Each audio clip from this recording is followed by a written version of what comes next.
special guests, John Lennon and Yoko Ono. Ladies and gentlemen, Dick Cavett.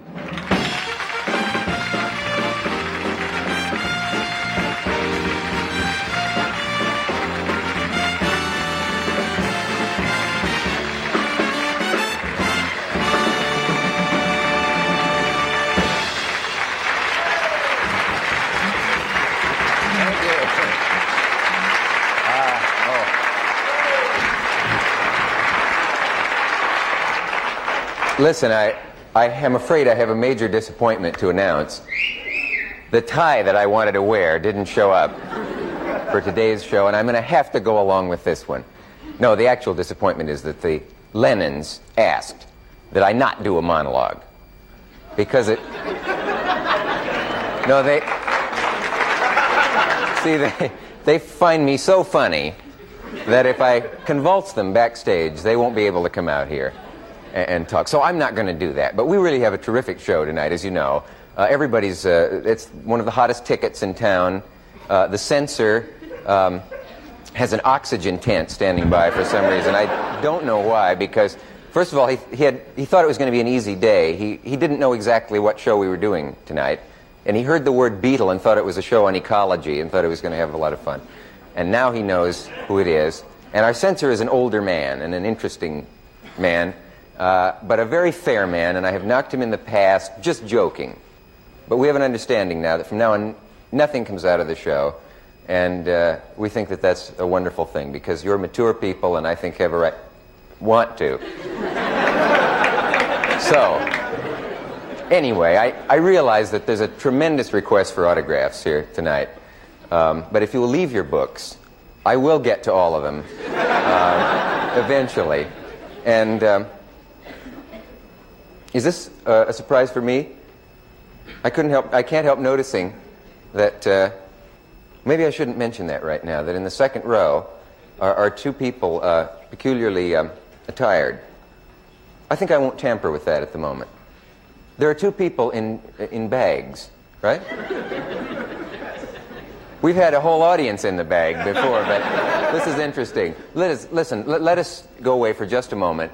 Talk to you about something. We'll be right back after this message of interest with you-know-whom. And whom.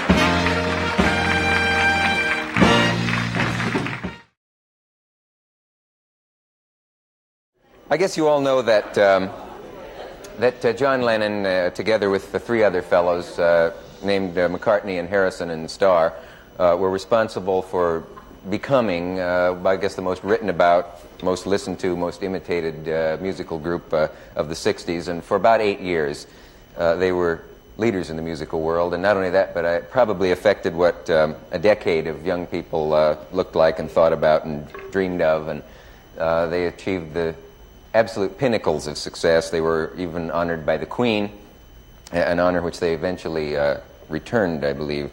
I'm sure it doesn't come as a surprise to anyone that the Beatles are no longer together. In recent months, John Lennon John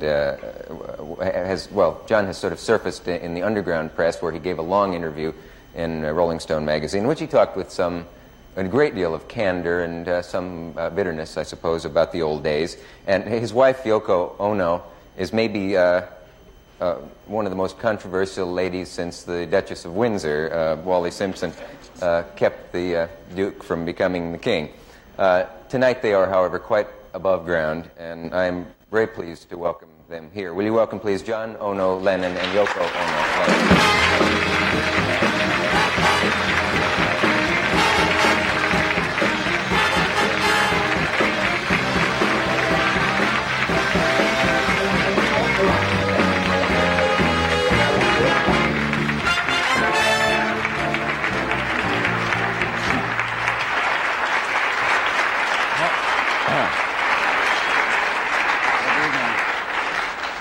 How are you? Nervous, but okay, thank you. Are you really? Yes. Now, is that a little bit? Yeah. But it isn't as if we've never met, because we did meet once. We did meet in a dingy hotel room. Right. So you're Jack Lemmon. Yes. And you're Fred Astaire. Or is it Orson Welles? I'm not Fred Astaire. Yoko, how are you? Fine, thank you. Good, good, okay. Is there anything that you want to know about me to start off with that we could, just to sort of get what do you do for a living? To get the... actually, this is my profession. I know you lived here. Yeah, I practically do. I hardly ever get out of here. The chair collapses into a bed, and It must be hard. it's a bad. Do you have my kind of show In England. all over the world? I mean, Yeah, they're been not everywhere. quite as good, you know. They what? They're not quite as good in England at repartee, you know. Why is this? Well, they're more inhibited, that's all. The You know, they English. don't have anybody that would sort of freak out a little. Yeah. Unless Jerry Rubin comes on, you know. Oh yeah, Reuben came over and disrupted a show done by I can never think of the guy's name. David Dost? David Drost. Yeah. Yes. Very exciting. Yeah, it was a very exciting show, actually. What actually happened? They came in and broke up the studio. They broke up the studio, and David ended up in the audience to show that he wasn't with the young people, you know, which shows where he is at, really. Out Nothing there. personal, David, wherever you are, red light. You, All right. you know, I had a terrible feeling that my hair was going to be longer than yours. It's a funny thing because I met you the other day. The recent pictures I'd seen of both of you, yours is extremely long, Yoko, and yours, John, was very long. And of course, people were going around saying, I can't tell which one is which and all. You know, Yes. that sort of Well, witticism. last year I cut mine. We both cut it right off down to about a quarter of an inch, 69 or 70, I can't remember, because I just suddenly realised it wasn't functional, you know, to have it. When I had it down here, you just have to keep washing it and combing it. You know. Yeah. So then I chopped it all off, and then it just grew a bit, and then I just let it grow to this length. What's your favorite length, Yoko? Are you at it right now? Well, it depends, you know. We like change, and we just don't want to stick to one. Who wants the you know. same old haircut every day, you know? No. That's Have my, a different one every few months, you know? that's my feeling. Did you save the hair? Oh by yeah. any chance? One time we cut it, we gave it to some Michael Malik, who was running a sort of black house in London, which wasn't exactly a Black Panther thing, but I think it was something to do with it. And they were just having a community centre in London, and we sort of symbolically gave it them. They were going to auction it off at wherever you auction hair off, you know. Yeah. That's quite nice. That big place in London, I can't remember the name. Sotheby's? Yeah, that's it. It never happened though, but it was a symbolic gesture, really. So you don't. Solidarity. Ding. And that hair today then is missing. Gone tomorrow. Silly, isn't it? Oh, you're going to do this all we the time. spent this much time. It's gone already. Yoko, do you have fun when you're over here in this country?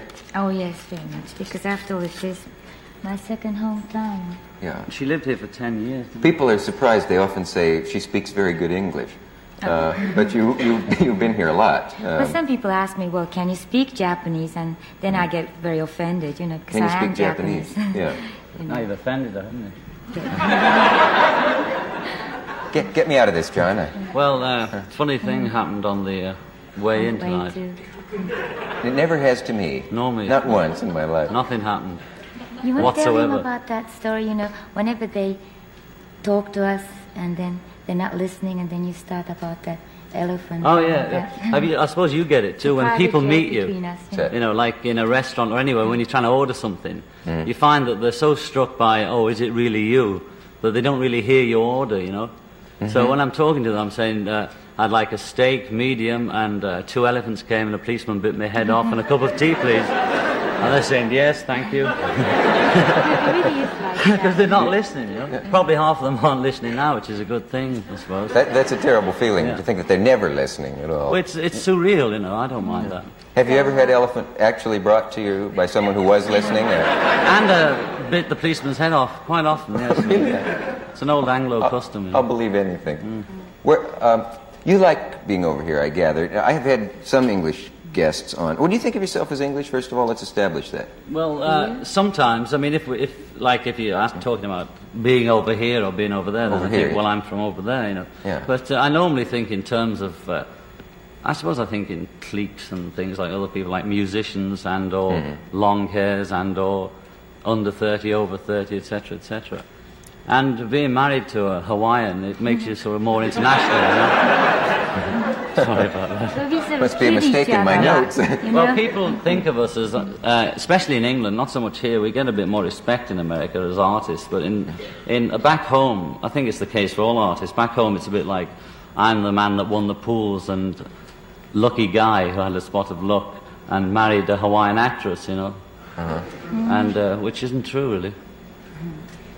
Do you get it? Because I'm from Japan and he's from England, so somehow we found out that we're sort of passionately patriotic sometimes, you know, and we get, well, no, I mean, that's Japanese made, or no, I mean, you know, English are the first ones to I mean, do we this invented and all radar that, and you know. penicillin, you know. But it's a fan turning into a hard hat, you see, when we start discussing, you know, well, we're both islands, and we're both little, and we both did this, and we both did that. And we find ourselves turning quite fascist discussing it. You do. Made in Hong Kong and all that. Yeah. And you do jokes with each other, and you kid her about... Always laughing, Dick. Are you? Give you in and laugh? After No. this... I mean, would you stoop to, you know, Pearl Harbor jokes and that Oh, kind of yeah, thing? I do all that, yeah. I saw speak English, kind of so English The pig. kabuki thing. Oh, yeah, there's a You know kabuki about theatre in kabuki, Japan, don't and you? they have I a know. massive stage, and on stage they have the musicians with them. And You all see the it men only play the once, parts, though, you see. yes. And all the men play the women's part. They go, oh,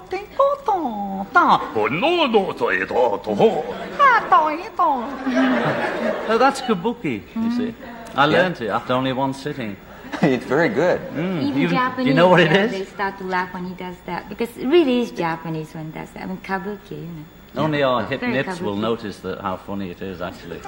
There are two of them in Utah breaking up right now. And I've seen one on TV with yellow glasses, and he calls himself the hip nip. And he pretended to be Italian in the war, I remember. Is funny, is though. Mr. Lennon putting me on? I don't know. 糸さんに面会したのですか? Ah! Was sind die drei besten Dinge von der ganzen Welt?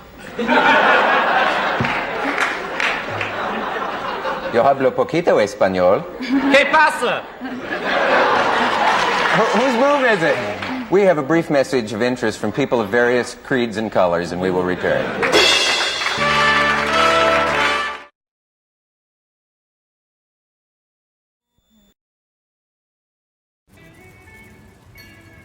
It's just overwhelming. I thought I would have bought a house, been promoted, maybe settled down by now. Well, there's your answer, hon. What? Settle. Huh? It's not so bad once you get used to it.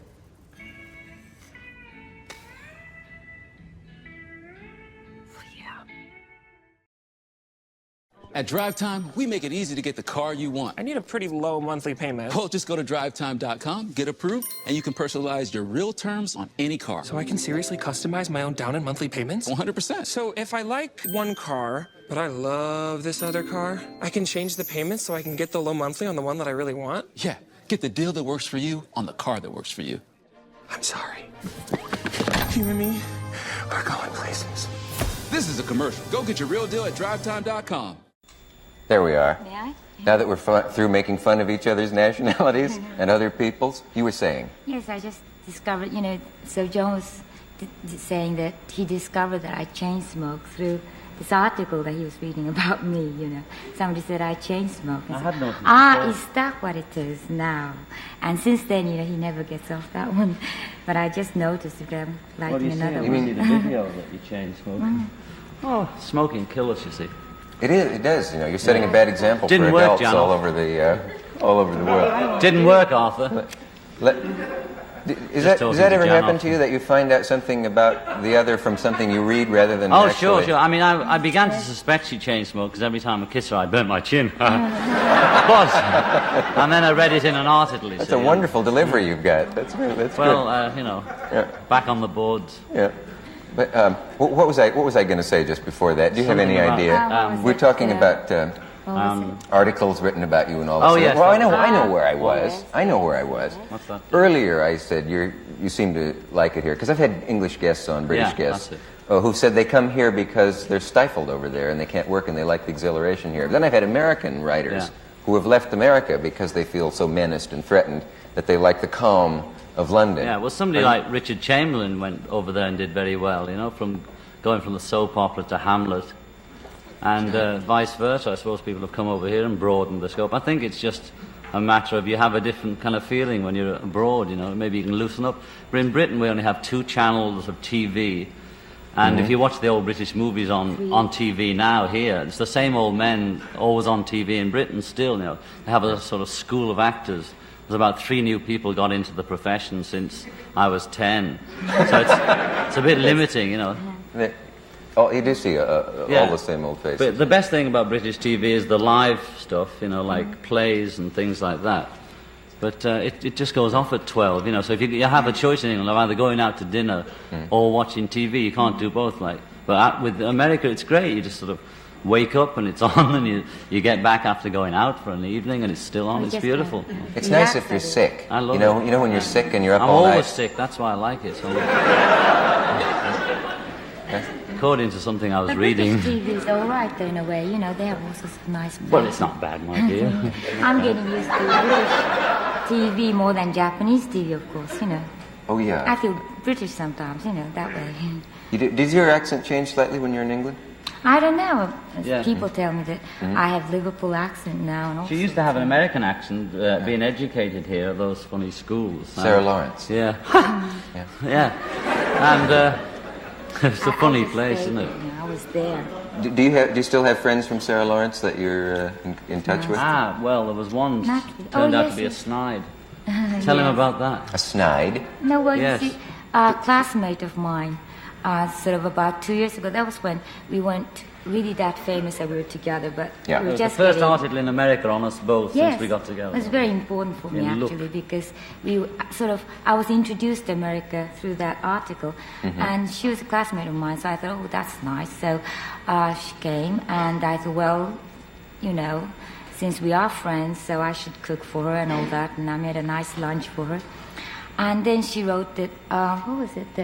She said Yoko looked fat like an old witch cooking. She was 9 months pregnant and just had a miscarriage. And that I resembled Ernest Borgnine, you know. Well, you can see that she doesn't. And that was this old pal that had sneaked in to see us. You do like Ernest Borgnine? No, I just want to say Betty Rollins' legs. Was it Betty Rollin who wrote the article? Oh. Good old Betty, old pal of Yoko's. Yeah. Betty Rollins' legs. She says something about Betty Rollins' legs. Okay, I think we can leave that one out. It's silly to be so bitter, isn't it? Oh, yes, there's something about her legs. I never noticed anything wrong with her legs when I was married to her. Did you? You weren't looking, obviously. No. She kept them long skirts on all the time. I was never. In fact, as a matter of fact, no, I wasn't. But she wrote an article recently in which she said I was delicious. Well, maybe she's had a pill or something. Right. But do you have? You don't go to reunions at Sarah Lawrence. You were only there about a year, then, I gather. 3 years, actually. Yeah. But I didn't want to graduate. You know, I was one of those early dropouts. I just felt it was so ridiculous to go another year. I just couldn't stand it. And in those days, people said, "Well, it's so silly to not graduate." You know, that bit. Because you'll never get a job. Right. Yeah. I was a bit afraid of that, of course. You'll never make it. That's what they told me, too. That if you didn't finish school. One maths master wrote, "You're on the road to failure if he carries on this way." Do you ever see your old schoolmates? No, I've seen a few old school friends, not teachers, no. Yeah. Most of them dislike me, except for one or two, you know. So I am always glad to remind them. Was there ever a teacher that incredible awareness they had? Was there ever a teacher who did inspire you? Yes, there was always one teacher in each school that would usually be an art teacher or an English language or literature kind of thing. If there's anything to do with writing or art, I was okay at it. Anything to do with science or maths, I just couldn't get it in, you know. Yeah. So, but most subjects were science and maths because supposedly they don't want artists, you know. Even at art school, they tried to turn me into a teacher. They tried to discourage you from painting, and you know, why not be a teacher? Because then you can paint on Sunday. I decided against it. You know, your drawings look a little like James Thurber's. Well, I used to love his stuff when I was a kid. Oh, did there was two people. Look like a bit like yours, you know, I think. Well, he's older than me, so he came first, so I look like him. I used to read Nice those stuff point. when I was a kid. Three people I was very keen on: Lewis Carroll, Alice in Wonderland, Thurber, and an English drawer, or whatever you call him, called Ronald Searle. Ronald Searle. Oh, we Yeah. get him over here. Yeah. So when I was about 11, I was turned on to those three. When I was, I think I was about 15 when I started Thurberizing the drawings. You know. Oh, yeah. Oh, Yes. That was my imitation of Nigel Bruce, one of your actors. I saw. Oh, really, Holmes? Remember he played Watson in the Sherlock Holmes movies? Yes. Oh, really, Holmes? It's dynamite, usually. Ella Fitzgerald, dear Watson. You thought it was Ella Fitzgerald? No, Ella Fitzgerald, dear Watson. That's a pun on Oh, elementary. Elementary, my dear Watson. That's I get right. it, yeah. Ella Fitzgerald. That's known as wordplay. Yes, I'm Oh, I always can playing play with that. myself. Sure. Betty Rollins' legs. Our local station. We will be rolling further after this message from our local station.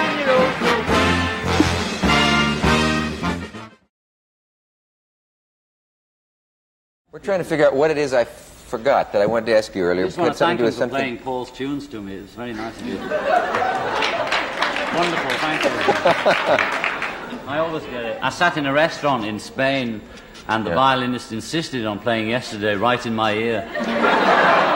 And then he asked me to sign the violin, and I didn't know what to say. I said, well, actually, okay, and I signed it, and Yoko signed it, and one day he's going to find out that Paul wrote it. That's better than if they'd played Wedding Bells Are Breaking Up, That Old Gang of Mine. I guess so. Maybe I should have saved that for later.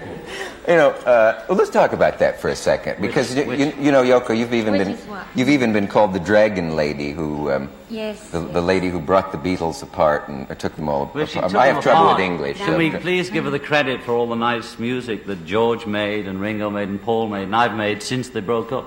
If she did it.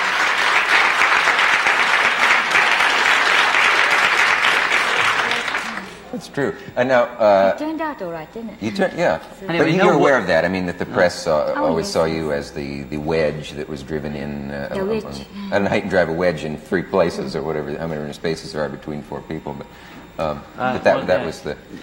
There are millions of girls who would love to have met, let alone married, one of the 4. Any one of the 4, probably, but certainly a lot of them. Well, I resent to think of him as just one of the 4, Yeah. I mean, or any one of the 4, etc. Because I just met him as another artist and all that, and I didn't, particularly realize that part of it, really. You were a Beatles fan before, or would you say you were a Lennon fan before? Neither. Neither. Didn't care for She didn't either of really them? know about us. No, the I only didn't name she know. knew was Ringo because it means apple in Japanese. And so. Ringo means apple. Ringo means apple. Yeah. Did you know that So- when you named your company Apple? No. Oh. It was just one of those happy accidents. Just one of those happy apples, yes. Happy applesauce. Right number of Happy syllables. Christmas. Ringo, if you spell it sideways, spells groin. Yes. Star backwards is rats. I know, and there are a lot of. Do you do those things too? I find that I'm when I always go along the road in the car, I'm always doing the signpost backwards. Anyway, she didn't split the Beatles because how could one girl split the Beatles or one woman? The Beatles were drifting apart on their own. Can you remember when you realized that it was inevitable that you would split up? No. First, No. It's was like there saying, anyone- did you remember falling in love? Not quite. Yeah. No. Just sort of happens. How long was it fun? Yeah, well, everything's fun off and on, Mm-hmm. So I suppose it could have gone on being fun off and on, or it could have got worse, I don't know.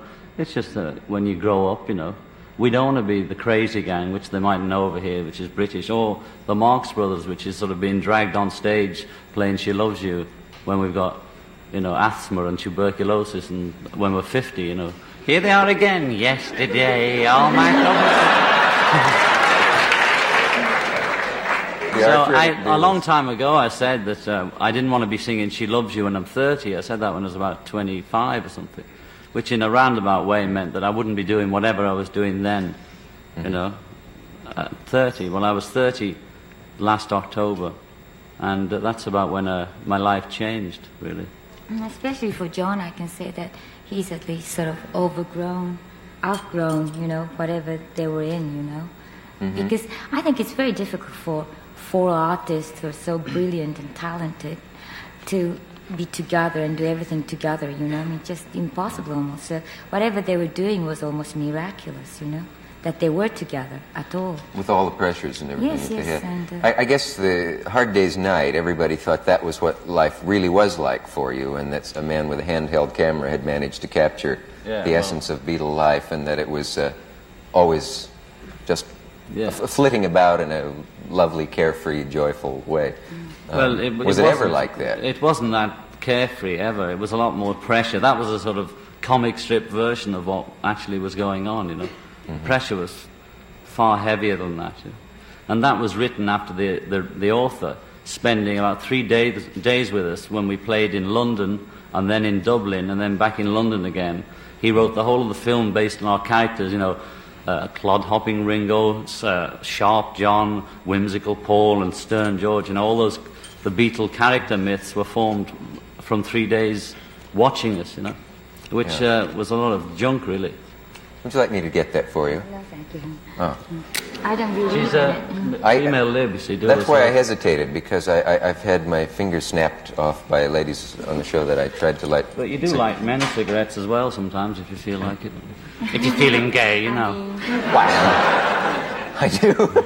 Well, one does light any sexy cigarettes, Betty Rowling, don't we?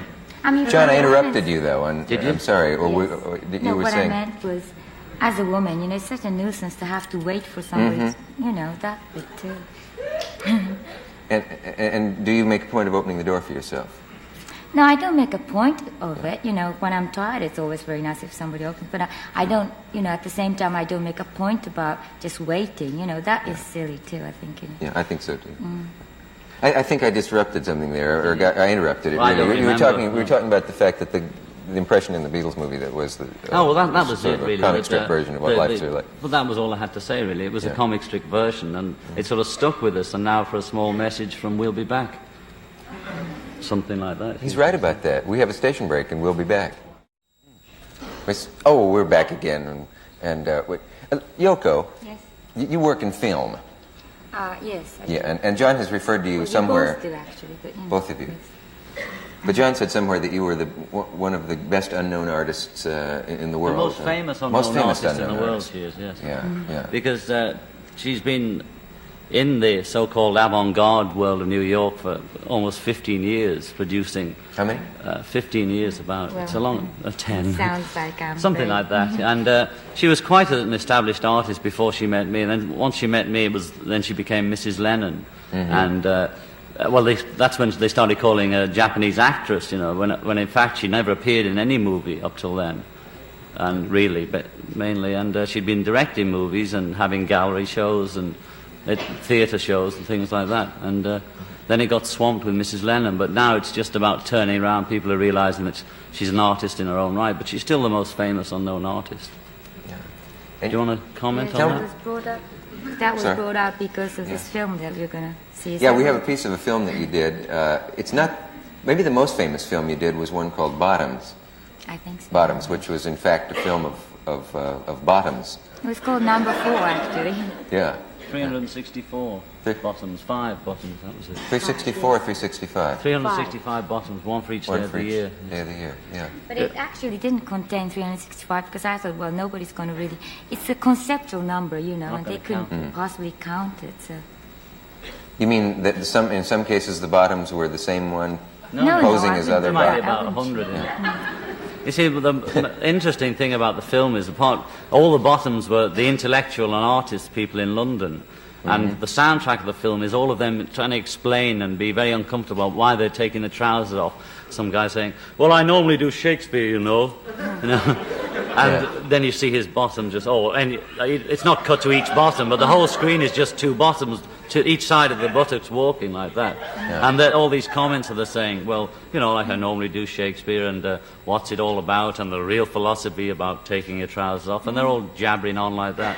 They were intellectuals, so they just had to sort of rationalize it somehow, you know, so they'd bring out Gurdjieff and Sartre and everybody out, you know, before they just take off their pants. And it was really funny. But the point was that I was asking to look for intellectual bottoms. You know, they have Intellectual to be, bottoms. Yeah, so, and so they would say, well, is this intelligent enough or whatever, you know? Yeah. And when you look at it on the screen, it's just all the same, and that was the point. Yeah. Mm.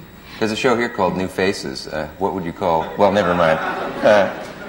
Can we take a look at the piece of film you have? You going to explain about it? Tell us what we should quickly look say for. that this is a female lead film in sort of a quiet sort of way, and it's like a diary. You know, it's about a woman who's naked and who's lying down, and the fly sort of crawling over her body, and later it gradually becomes 4 and 5 flies all crawling over her body, and the message is like, you know, there's lots of things in it and all sorts of level of understanding, I'm sure, but it has something to do with, you know, a life of a woman who is more like taking it rather than, you know, doing it positively. The flies crawling over you and just taking it, you know. Passive woman. Let's take a look at that. Oh, we'll take a look at that in exactly 6 seconds because the film has a certain amount of exactly 6 fingers leader time. on it. We'll look at it. About now. Take me away, 'cause I'm going.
That was. There's more to the movie, of course. That was It only. goes from head right through Now, up to the never toe and mind. back again. From head to toe. Oh, yeah. And you notice the women always giggle. It was shown at the Cannes Film Festival, and it got an ovation, believe it or not. And but the women always giggle like mad, especially as it's getting higher. But it just before it was getting very interesting, you know, I mean, sort of. It was just getting Well, interesting, but of course we're on TV. Yes, this is television, I mean, after all. this isn't Channel 13, is it? I didn't even know you could.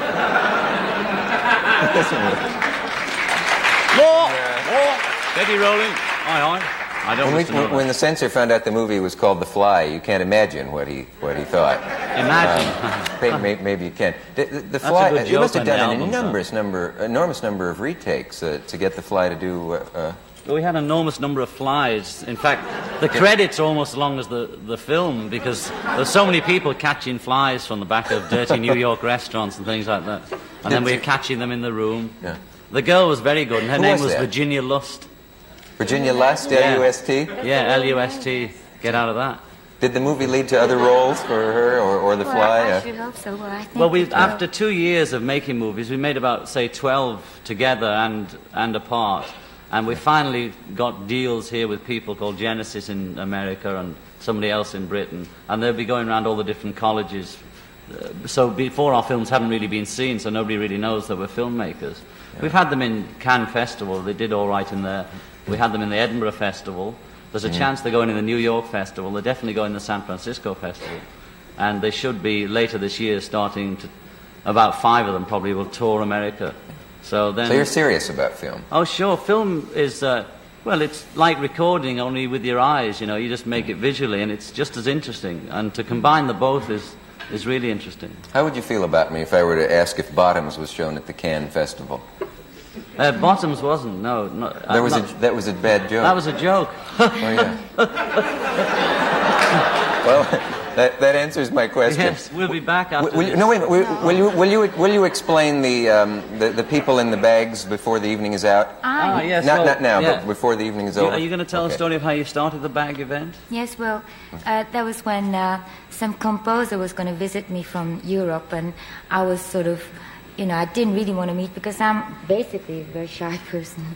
And then I thought, well, you know, people don't believe me when I say I'm very shy, but we're both actually. And then I thought, no, I don't want to meet him, but then there wasn't anything I can do. So finally, he was coming, and it was about an hour before he was coming, and I couldn't do anything about it. So I just, you know, out of desperation, made a bag, and I was in the bag when he came to visit me. An all-over bag or just over your head? All over. All over. Yes. That's a terrific idea. Well, where's Miss Ono and all that? And, oh, yes, well, it's you, is it? And all that. And he was pretty calm about it because he's heard of my work and all that. So he thought, oh, is this your, you know, musical piece or something? Yeah. I mean, it was very comfortable, you know, because then I didn't have to be seen, you know. I could see him, but I couldn't. And there's no prejudice. If people are in bags, you know, if a black man goes for a job in a bag, if everybody had to go in a bag for a job, there'd be no prejudice, you see.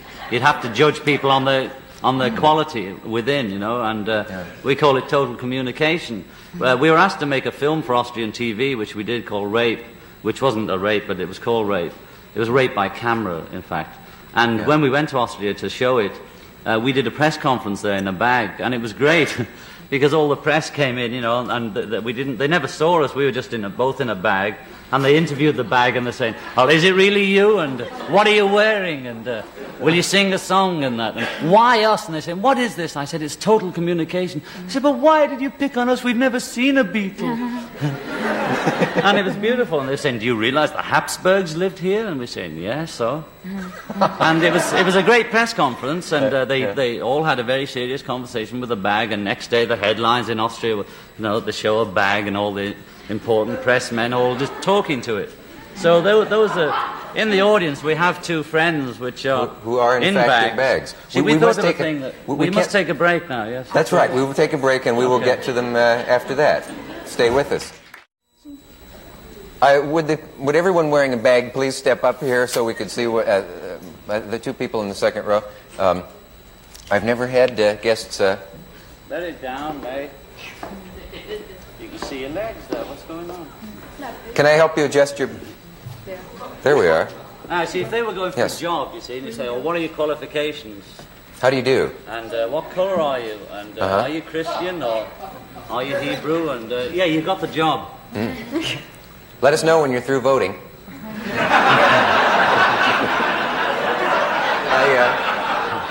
I have no idea what sex either of you is, and I assume you do. Well, you see, you could go in the bag and make love to one of them and find out. I would, but this is a very short segment. Oh, I see, okay. Do you want to go off again, then? If we had more time. Yes, I know. Oh, they're leaving. You've seen one, you've seen them all. Wait, one thing. You will speak to me. It's funny because I don't know where to look. I don't know if your nose or your eyes are here. Come back here. Are you a lady? Yes, I am. Would you hold where you are for just a moment? Just stay where you are. I'm offering you a glass of water. I don't drink water. You don't drink water? We did an interview. Have I made a social faux pas? No, I think it's all right, because you don't know whether she's parring or phoning in there, do you? So it's all right. You see, we did a talk show in England, and every time the man wanted to talk about Beatles, the interviewer, because I'm fed up talking about them, I asked him to go in a bag, and he did it. And the interviewer, the Dick Cavett in England, he was in the bag all the time. So every time the camera panned to him, the audience broke up so he could never get the questions out. It's a very good show. Yeah. Hello. Thank you for being here. All right. Charming. Can you find your way down now? Okay. You look very nice. Yes, you're looking a little pale, but very nice. They could be changing film, of course. They could be doing anything in there, for all we know. That's what it's about. We will be right back after this message.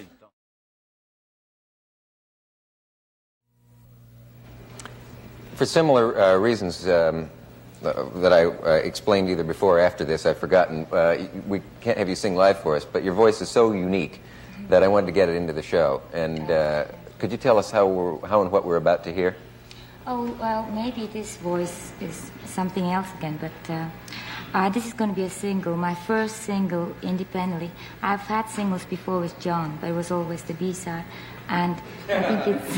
You were always the B-side? Now she's Woman's Lib. She's got her own first single. I think it's a beautiful song, and it's called Mrs. Lennon. It'll be out now, yeah. Oh. It's called Mrs. Lennon? It's called Mrs. Lennon, yes. All right. It's a very nice song. Let's give it a whirl, as they used to say. From her new album, Fly, out now. Ding.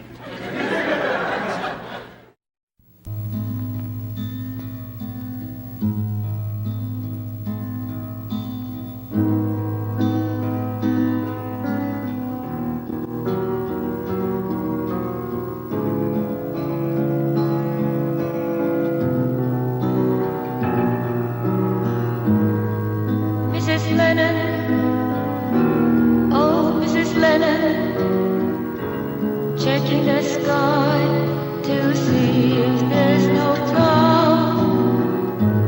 There's no cloud. Oh, then I guess it must be alright.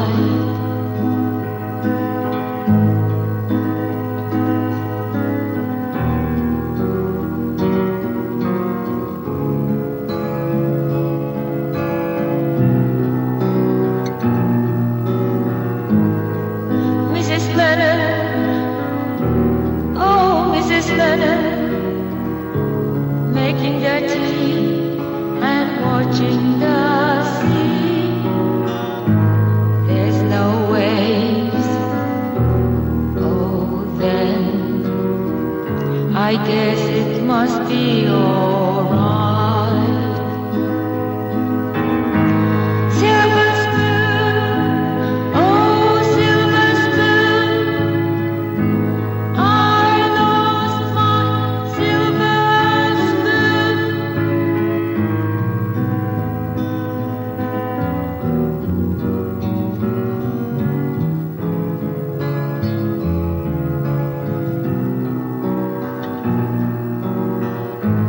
And our children, oh our children, did they have to go to war? Yes, my love, it's okay. Half the world is always killed, you know.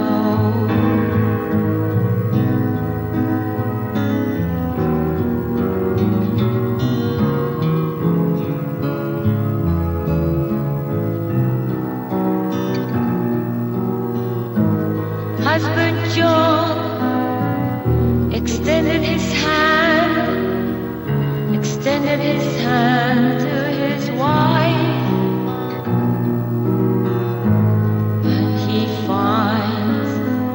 and suddenly he finds that he has no hands. They've lost their bodies. They've lost their bodies. Yes, they lost their bodies.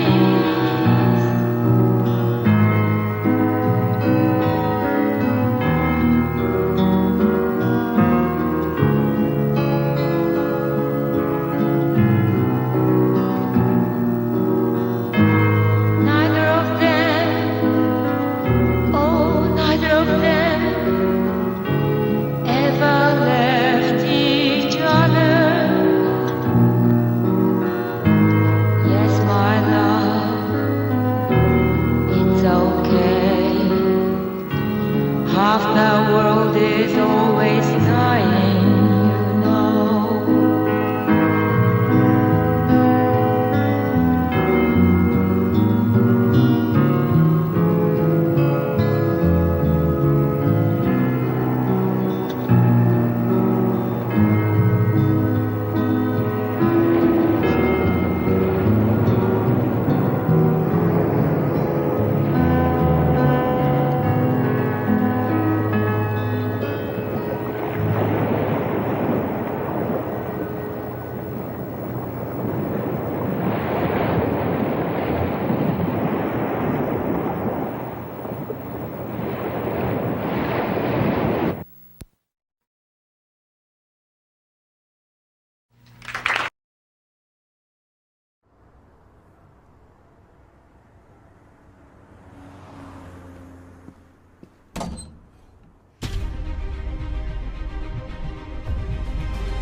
Don't know where to start? Thumbtack knows. Get recommendations for all your home projects. Hire the right pro today.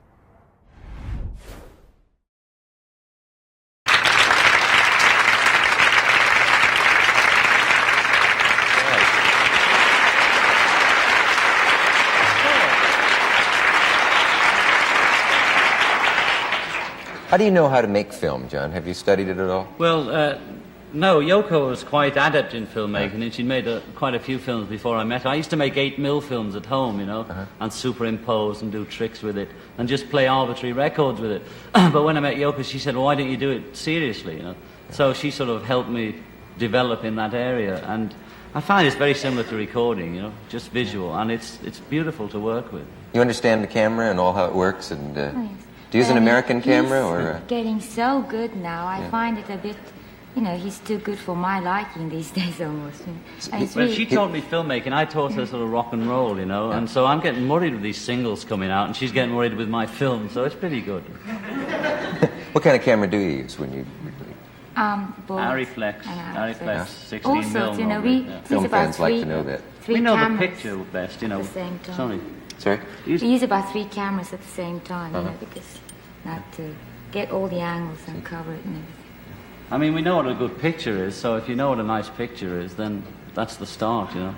Say, is it true, that rumor that they used to, when the 4 of you were together, that Who? some of you and the other fellows, that those concerts, many times the din was so uproarious and all, nobody could hear anything anyway, that they actually played a tape and that you didn't really play? That was a rumor that went around. We didn't ever play. There were sometimes when your voice was so bad through losing your voice that you would be wouldn't be singing at all, but nobody would notice because there would be so much noise going on. You could never hear what we were doing. You know, it just would become a sort of happening, like Shea Stadium was a happening. You couldn't hear any music at all, and that got boring. You know, that's why we stopped really. I reckon now if I went out, not as the Beatles, but just Yoko and I went out with the group, then people wouldn't be screaming, you know, and because our records are better now, I think, and more mature, and I think the audience will be more mature too. That's what I'm hoping. I don't want any of that jazz, you know. You've said somewhere you said you'd like to be forgotten, but now you say you'd like to go out and perform again, so you can't really have well, both. I can still be forgotten when I'm dead. I don't really care what happens when I'm dead, if that's what you mean. No, I thought you meant now. I thought you meant I just like it all to go away and all the publicity you've had. Well, you see, with people like me and yourself, you know, if you're in a certain mood and reporters sort of asking questions which are angled to get an answer that they need to sell their paper, and you're in a certain mood, you'll say certain things to them, and then people bring it back 5 years later, so you said this, did you? But you've forgotten all about it. You've changed your mood. It's a different day. It's a different year, you know, and you feel entirely different. So you're always held up to what you've said before, and I don't... Half the time you don't know what you're talking about when you're talking to reporters. I have that same feeling. I always want to say, well, either I said it or I didn't say it, or I said it and didn't mean it. Yeah. And or any of the above. It's like, you know, if everybody's words were recorded as they were saying it, there's lots of things you say that either turn out to be silly, or you didn't mean it, or was the spur of the moment, or you meant it, or you had foresight or didn't. And it varies, but when people bring it back, you've forgotten all about it. You know, I don't know what you're talking about. Which are you doing now? How do you mean? I mean, what you're saying now you actually mean. I don't know what he's talking about. What's he talking about? What do you mean? What am I doing? We'll be Hello, back who's after there? this. Stay where you are. I've been reading Grapefruit, which is a book that Yoko wrote, and it's got Which a lot comes out in paperback in 2 weeks' time. It may even be out now in certain areas. It might be out now, if not, you can. If it isn't, you can. Paperback, You can reserve your copy. But do. there are things in here that you suggest people do, which is it's a book you can take part in, such as getting a bag of light and bringing it down and placing it where your light bulb would be, and so on, which I find difficult to do, but Well, when you I do like it, it. probably you'll find that it's easier than... easier than I Yes. think. It's Yeah. a book of instructions. Like Yoko says, poetry is adjective and prose is what? Well, this is just What's verb. that story you tell This about is, I adjective mean, and that noun? this is not adjective or noun, but it's a verb, you know. Verb. You have to do the it. things in the book. It's a book of instructions. And through yeah. doing them, you have... it's like... I don't know. You go through a trip and you go through an awareness. You have an experience. Let's do one fast. Okay. yes, okay. Well, go on. What? That one? Okay. Which yes, one? okay. I'll listen to yours. Okay, go on. What do you do? Oh, so why don't you... Do you want to use me in any way? Okay. Tell me what you're going to do. Oh, I'm going to maybe get yes. this one. Oh, that's... What do you need, John? Well, we listen to each other. Listen to each other. One of the Yeah, original listen- instructions in a book was called Touch Piece, where everybody in the audience had to touch each other. And that was long before Essalon or any of those people, those things where people are supposed to touch each other. In You wanna 1960, listen she to did them that. any way you want. Yeah, I'll have a listen. Wait, I I can still hear them laughing through your head, you see. yes? Talk. Okay. For some reason I feel I should cough or something. Is there anything happening inside? Can you hear anything? Well, it sort of echoes like a cave. Do you want to try it? Try it, go on. And if you move that, it comes different. Oh, it sounds... Go on. Hello, Dick, how are you? All right, how are you? That's amazing. Fine, thanks. How's Rick? He's in the kitchen with Mom. Where's Mom? She's in the house watching paper. I didn't hear a thing. Now, Dick, listen to me somehow. John, you swallowed a clock. So Anywhere. anywhere I want to listen to you? Yes. Yes. Are you serious, lady? I have no Really, secrets. No? Crazy, you know. Well, let me close my eyes and just...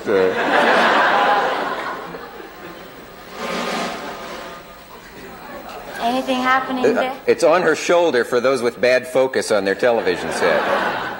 I can hear the audience. It's very strange. I think it's a nice way of It's fun. communication. Yeah, And I'd I like to think do that. Total communication is peace. I mean, equal peace, you know. Listening We can to each never other. have peace unless the whole world would have total communication. This is just a process.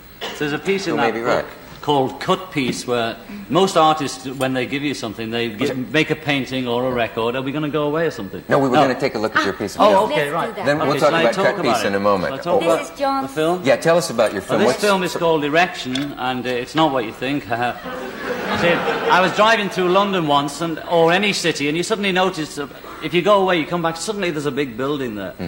And I suddenly noticed this hotel starting to get built, and I had this idea to show the whole of the film growing, you see. So I got this guy to take still footage in the same position for 1.5 years while they built the... Hold on. He did it once a week, you know, every Friday from the same place. And the film is like a cartoon where these stills over the 1.5 years, the hotel just grows up in front of you. a And you great see... idea. And in the left-hand corner, you won't see it, but you see a bush going through all the seasons, from summer to winter. The leaves come and go, and the snow comes and it goes. And gradually, at the end of the film, the whole hotel is there. People are in there. The lights go out. And at the very end, all the lights go out gradually in all the bedrooms. And then that's the end. It lasts 20 minutes. And it just goes one frame after the other. Let's And take a you'll look see at how some it goes now. of- And the of, music is from Yoko's new album on the back of the film. Oh, yeah. Okay. Out now. The movie is called Erection. It is.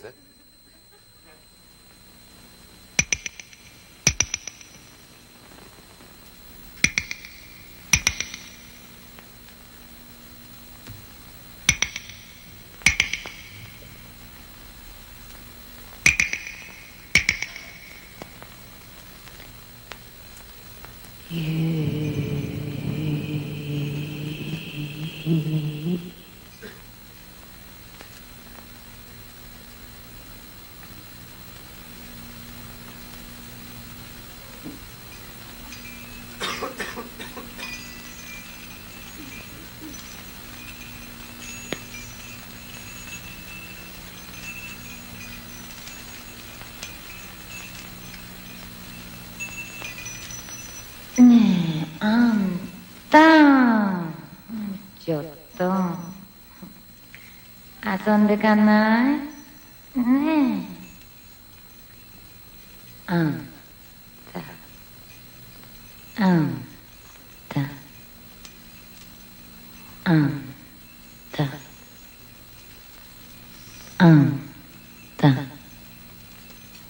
あんた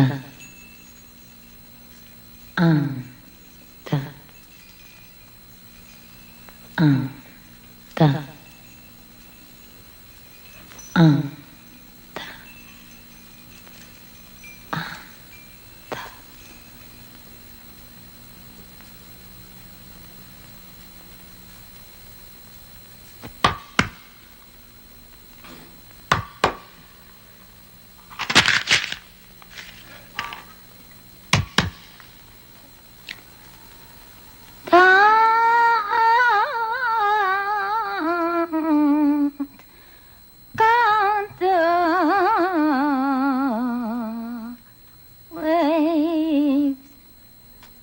Don't count the waves. Don't count the waves.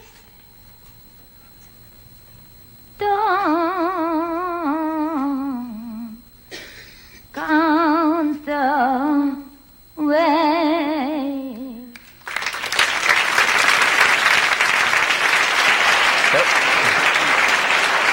That was a short bit out of the middle of the film. I'd love to see the whole thing. It looks terrific. We have to get a message from our local stations. We'll be right back. Yoko, do you do exhibits of your work now? Can I see it anywhere, a collection of your stuff? Yes, of course. Of course, if you want to find out about my work, first, if you buy that book, which is coming out Grapefruit. now, you know. Did I mention this earlier? In paperback. Yeah. But at the same time, in Syracuse, there's an Everton Museum, and I'm going to have the first museum show of mine there. Good. That's in New York, Syracuse, you know. Syracuse, New York. Yes. Yeah. And it's going to one-woman show with guest artist John Lennon. And we're going to do the whole... Do that again, they missed it. About... Sorry. A retrospective show of all my pieces for 15 years or so, and good. new pieces as well. And that's going to be from October 9th, which is... I said it like that because that's John's birthday, and I thought it was a nice birthday gift. Yes, Is that your birthday? Yes, It's it an is. opening. 31 is What does that terrible. make you? 31. But they've given up He's the whole still young, museum. isn't he? It's a beautiful museum. It's the most meant to be one of the best museum buildings in America. And the whole museum is for Yoko's show. She's going to show 10 years' work up to now with all new work, plus films, plus happenings and whatever. It's going to be fantastic. You know, I've been Syracuse, October the 9th and onwards. I've been listening to Imagine, and nice. Oh Yoko is going through my head constantly. In fact, That's great. The song. Discover. There's something about the, I don't know what, It's it goes very through your head simple, sort of like Three Blind Mice. It's like a bit chewing gum commercial Yeah. or something. I don't Yeah. mean that in I know, in well, that way of... It's a It's simple very love zen. song, you know. Zen. Is it Zen? Yes. I don't know, but it's a simple love song to me. Chewing gum very is nice. Zen, Yeah. so, you know. Can we... Bubble gum, you mean?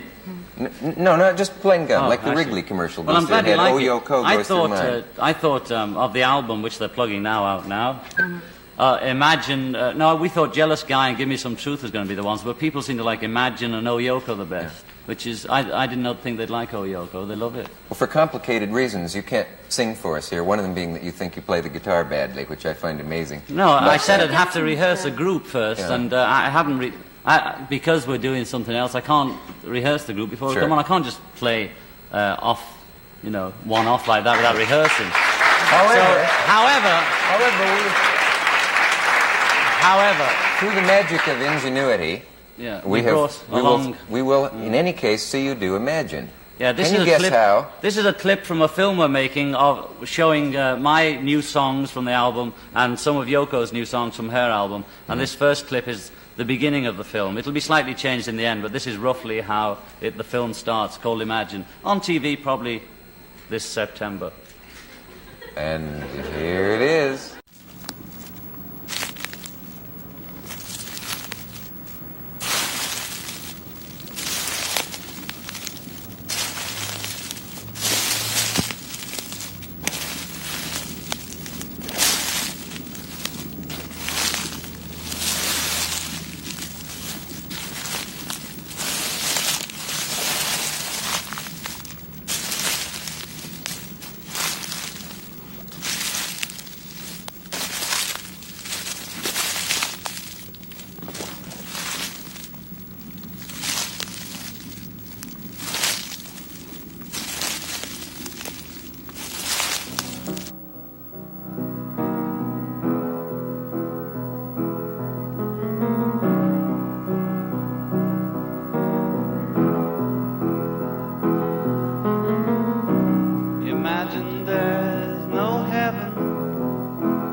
addiction too.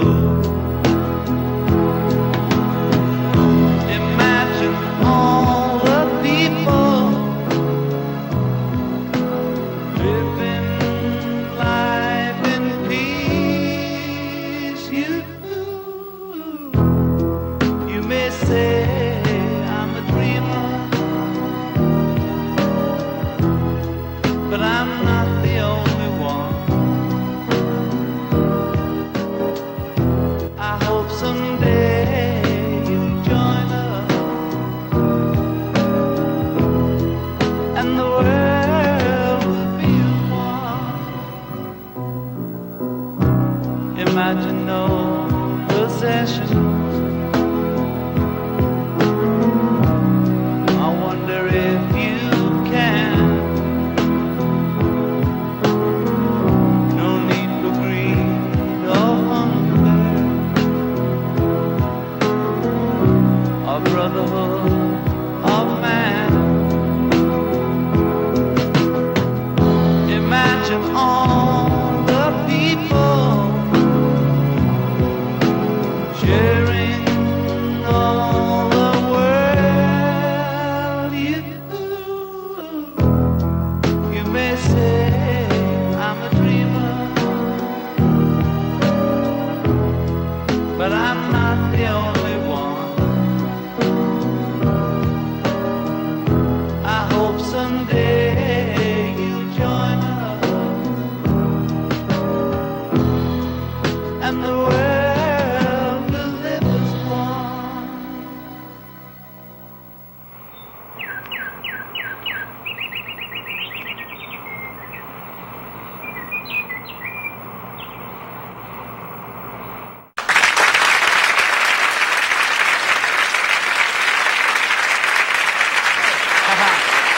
Just take a message. We'll do that in a second. We have a message from our local stations, and we'll be right back.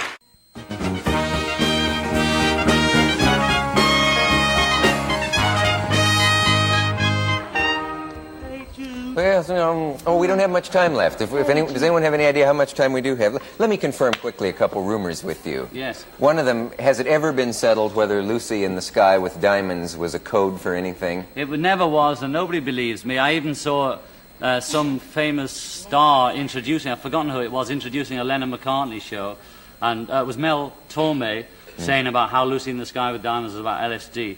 This is the truth. My son came home with a drawing and showed me this strange-looking woman flying around.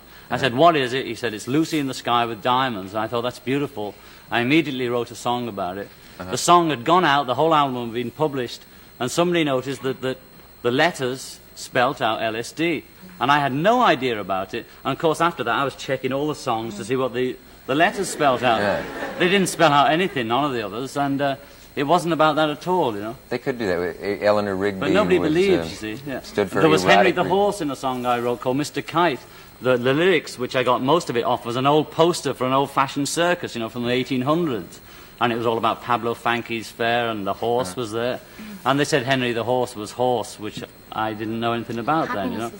And Happiness is a Warm Gun was another one, they said, which was banned on the radio. They said it was about shooting up drugs. And it was the front of a gun magazine which said, Happiness is a Warm Gun. You know, they're advertising guns. I thought it was so crazy that I made a song out of it. Do you ever think of anything, I don't know if you knew Janis Joplin well or Jimi Hendrix we didn't or all, meet, but she sent me a birthday tape on my birthday. Last birthday, Yoko asked all different people to make a tape for me, and she was one of them. And we got it after she died. It arrived in the post. That she was singing Happy Birthday to me in the studio. What do you think could be done about drug overdosing in or out of the profession of music? I think the basic thing nobody asks is why do people take drugs of any sort, from alcohol to Aspros to hard drugs?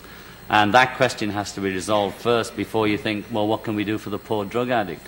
Why do we and you and anybody have to have these accessories to normal living to live? That means there's something wrong with society that's making us so pressurized that we cannot live in it without guarding ourselves against it. So it's that basic, the problem. Communication. I think if people are allowed to be a bit more free and express themselves, they wouldn't have to inhibit themselves by taking drugs to not be hurt. People take drugs and drink so as they don't feel what's going on around them. Total freedom for everybody is our goal, you know. that way, you know, it'll be a utopia. People are frightened of freedom. They think freedom, there'll be excesses. Of course there would be excess to an extent, and then it would settle down. The way the porno films don't pull so many people in now. So what? It'll level out. And all forms of freedom will be the same as that. If people are allowed to be completely free, it will level out, and people will be less inhibited and not be frightened of each other and wouldn't have to take drugs to prevent being hurt by each other. We're almost out of time. Was that your house, by the way, in the film? That's our house, yeah. I just wish to mention that my son visits me every weekend at that house, which is a beautiful home in Ascot with 80 acres of ground. Yoko's daughter is not allowed to visit us because her ex-husband won't let her see her own daughter. All Yoko wishes is that now and again Kyoko could be brought to that house to spend some time with her mother and with my son Julian, because it's a beautiful home and we have 8 or 10 children living there that belong to the staff. That's wonderful. And we're not allowed to see our daughter, and Yoko's going mad, as any mother would, because her daughter has been withheld from her. That's all we have to say about that. But that's the house waiting for her, if you're watching, Kyoko. We must take a message from our locals, and we'll be right back. We've come to the end, and there are a lot more things we could talk about. Maybe you can drop back sometime when you're stateside. Maybe next time we'll really perform live for you, you know. I'd like to do it. Oh, that'd be wonderful. We will, thank you, John. I'd just like to say, we're going on the road next year, John and Yoko and a band that I'm putting together, and we'd like to come and do live performance wherever we can. We'll have the carpet out, and we're going away right now. Thank you, John. Thank you, John. It was a pleasure. Yoko, and we'll see you.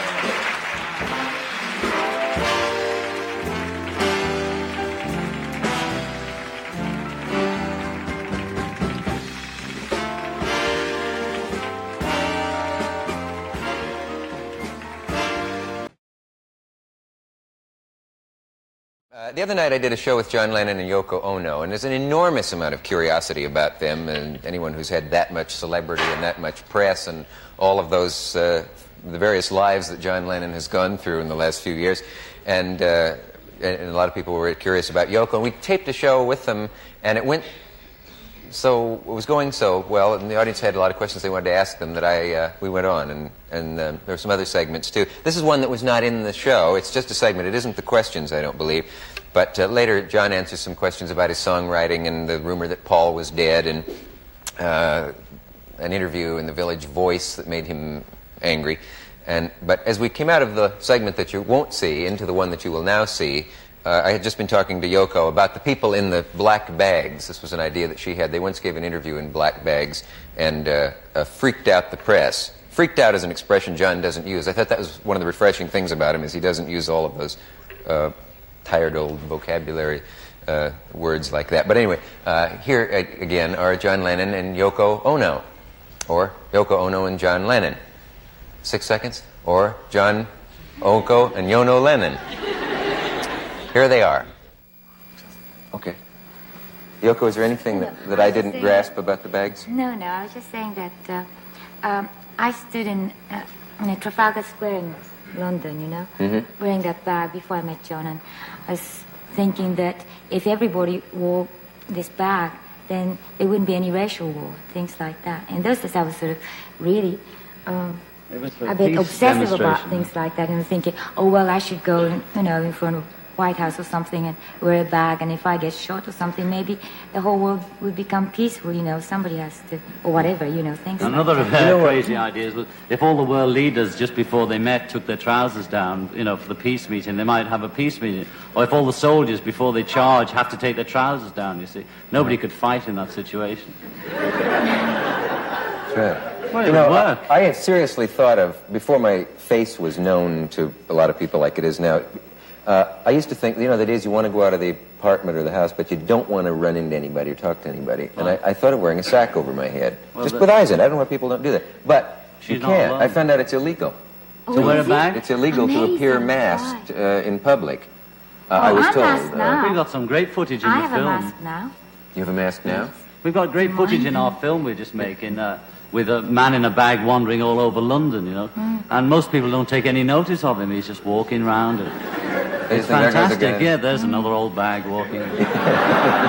Some people have made a profession of it. I've seen two sacks doing comedy show on TV in America. And she was doing this in 61. The first bag event was done in 61, and since I've seen people, like there's a comedy team in America that wear sacks. Who appear in sacks. Yeah. There's some that have been asked to, too. What was it the man yelled out in the audience in the Eamon Andrews show in England? I read several clippings in your album called Wedding. It said there were letters to the London Times and other papers saying, thank God someone in the audience finally yelled out to John Lennon what we've all been wanting to say to him. And then with excellent British reporting, they didn't tell what it was. I don't know what it was. We went on this show. About that show, It was a terrible show. Eamon Andrews, who's very nice, is the compere of the show. We went on. And then suddenly we were doing a peace campaign. And suddenly the audience started shouting all sorts of abuse at us, And we were thinking, what's going on? It's like now we're just talking. Suddenly the audience starts shouting, get your hair cut, and you long hairs, go back to where you came from, all that kind of jazz, And they were shouting, the Yehudi Menyon was on there. We're discussing peace, and Yehudi Menyon goes, sometimes it is necessary to kill. And it was a really freaky show, and we were horrified, and the audience was sort of calling names. I'd forgotten what they said. We were just, I was speechless. We were terrified. And I thought they were going to come and attack us. And was this people like you, we fought the war for you, and all that old jazz, Al-Cap crap, Yes. Was this before or after you had spent your week in bed with all that publicity? That was, after, probably. Because that set a lot of people on edge. But I don't know what they thought. The same guy, Eamon Andrews, had us, after we'd done one of the bed events in Amsterdam or Toronto, had us on his show, and he did the show from a bed. So he was nice, He said, well, he thought we were genuine in our demonstration for peace, but a lot of people say, well, we don't want you to demonstrate for peace that way. We want you to do it our way. That's what usually upsets people. But we're individuals, and we like to do things that are more conceptual than anything else, where the idea is more important than whatever you're doing or the painting. And that's how we like to do things. So we don't fit into most people's bags. So to speak. Well, nobody should fit into anybody else's bag. We should all have our own bags. But you know that when you did that week in bed, I don't know if everyone still knows exactly what happened. I'm sure people think that tremendously lurid things took place, and the press was, I think, expecting... But the first time we did it in Amsterdam. You see, we were getting married. We knew we were going to get married, and we knew we were going to get chased by the press. And Yoko had always been doing things for peace. All her work was like, she said, she'd been standing in Trafalgar Square, and she'd done lots of different things for peace as an individual. Then when she married me, I said, look, I'm not going to stand in Trafalgar Square. I'll get slaughtered, So she wanted to work for peace. We had to sit round and think of something we could both do together. We were going to get married, and we knew we'd just seen Jackie Onassis and whatever, Aristotle and that. And all the chasing, and we're not as big as them, but all that chasing that they had, and they couldn't get away. Even with all those millions, he couldn't get away. So we thought, we're going to be chased. So let's invite them round, Let's use this occasion, instead of just saying, whoopee, John and Yoko got married, the front page. There's no news in that. Let's use this, that we're going to be in the papers, let's use this space and just say peace instead. So what we did was we invited them to our so-called honeymoon. And they all thought we were going to make love in bed, you see, and all the press from all around the world came. And we opened our helpers opened the door, and they fighting to get in, like this with the cameras. And then their faces dropped, we were sitting like angels saying, hello, peace, brother.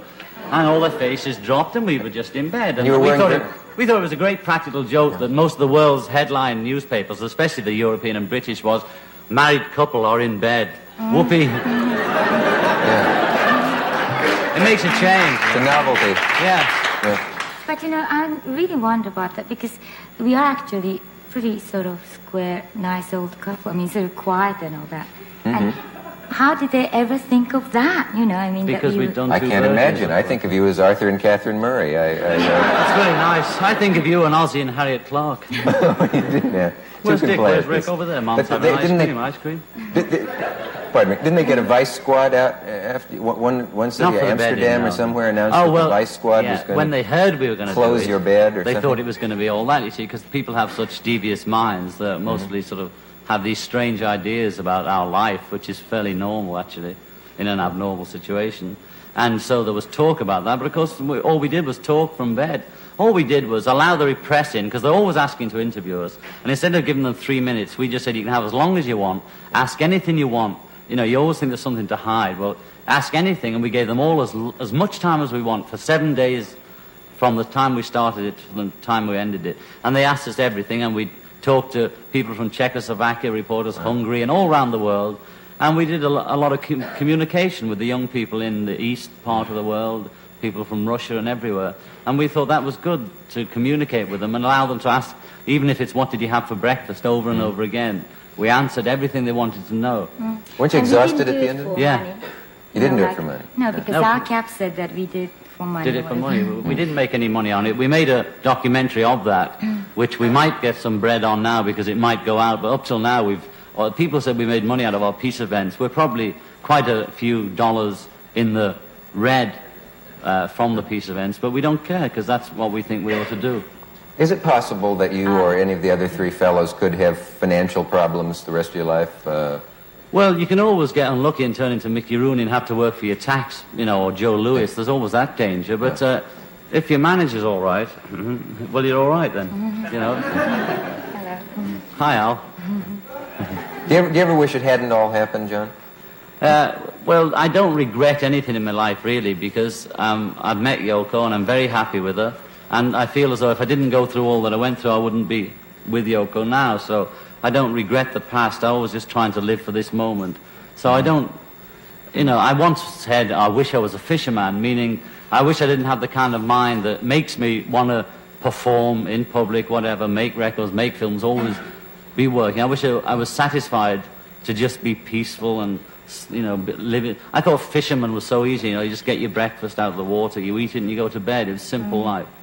Yeah. I have a sort of longing for that. I think everybody does. Like, I dream of us being an old couple on the south coast of Ireland or something. I remember when we were on Dick Cavett, And being a nice old couple like that. It's really a miracle that we met because, I come from Tokyo and he comes from Liverpool. And, as he says, Mark Twain we was wouldn't wrong. have had... The twain shall meet. The twain met. Oh, Yeah. Excuse long us. way, We yes. will. Excuse us. Nobody does insurance like the zebra. Oh, great. Okay.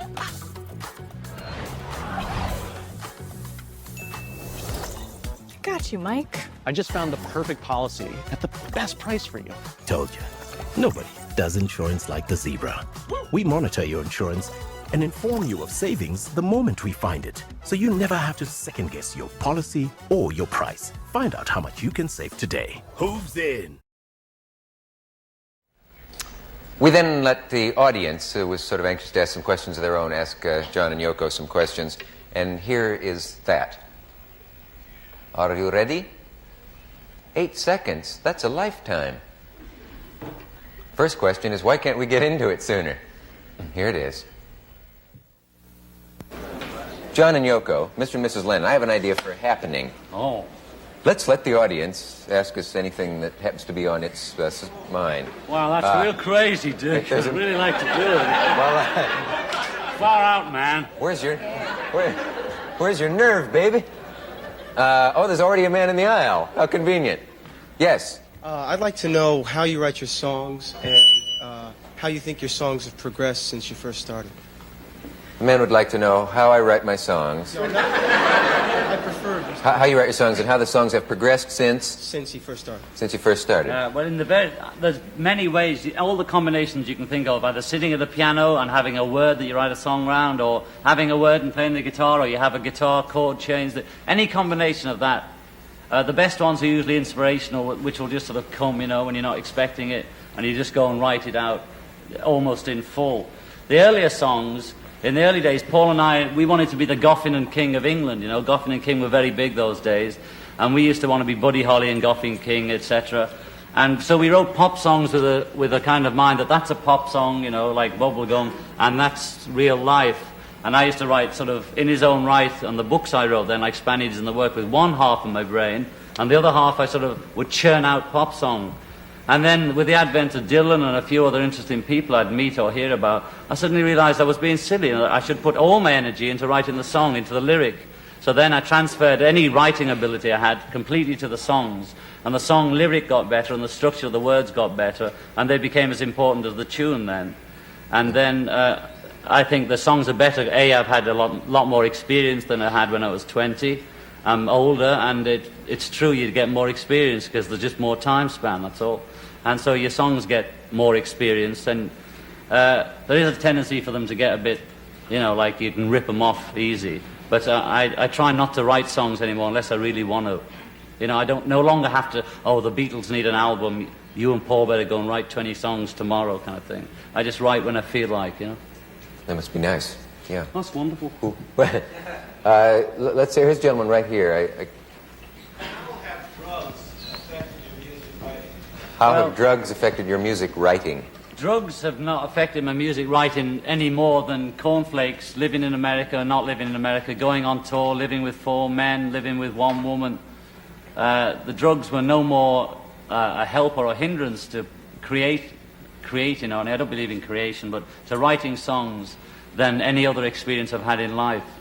None was more important, i.e. drugs are not more important than my environment.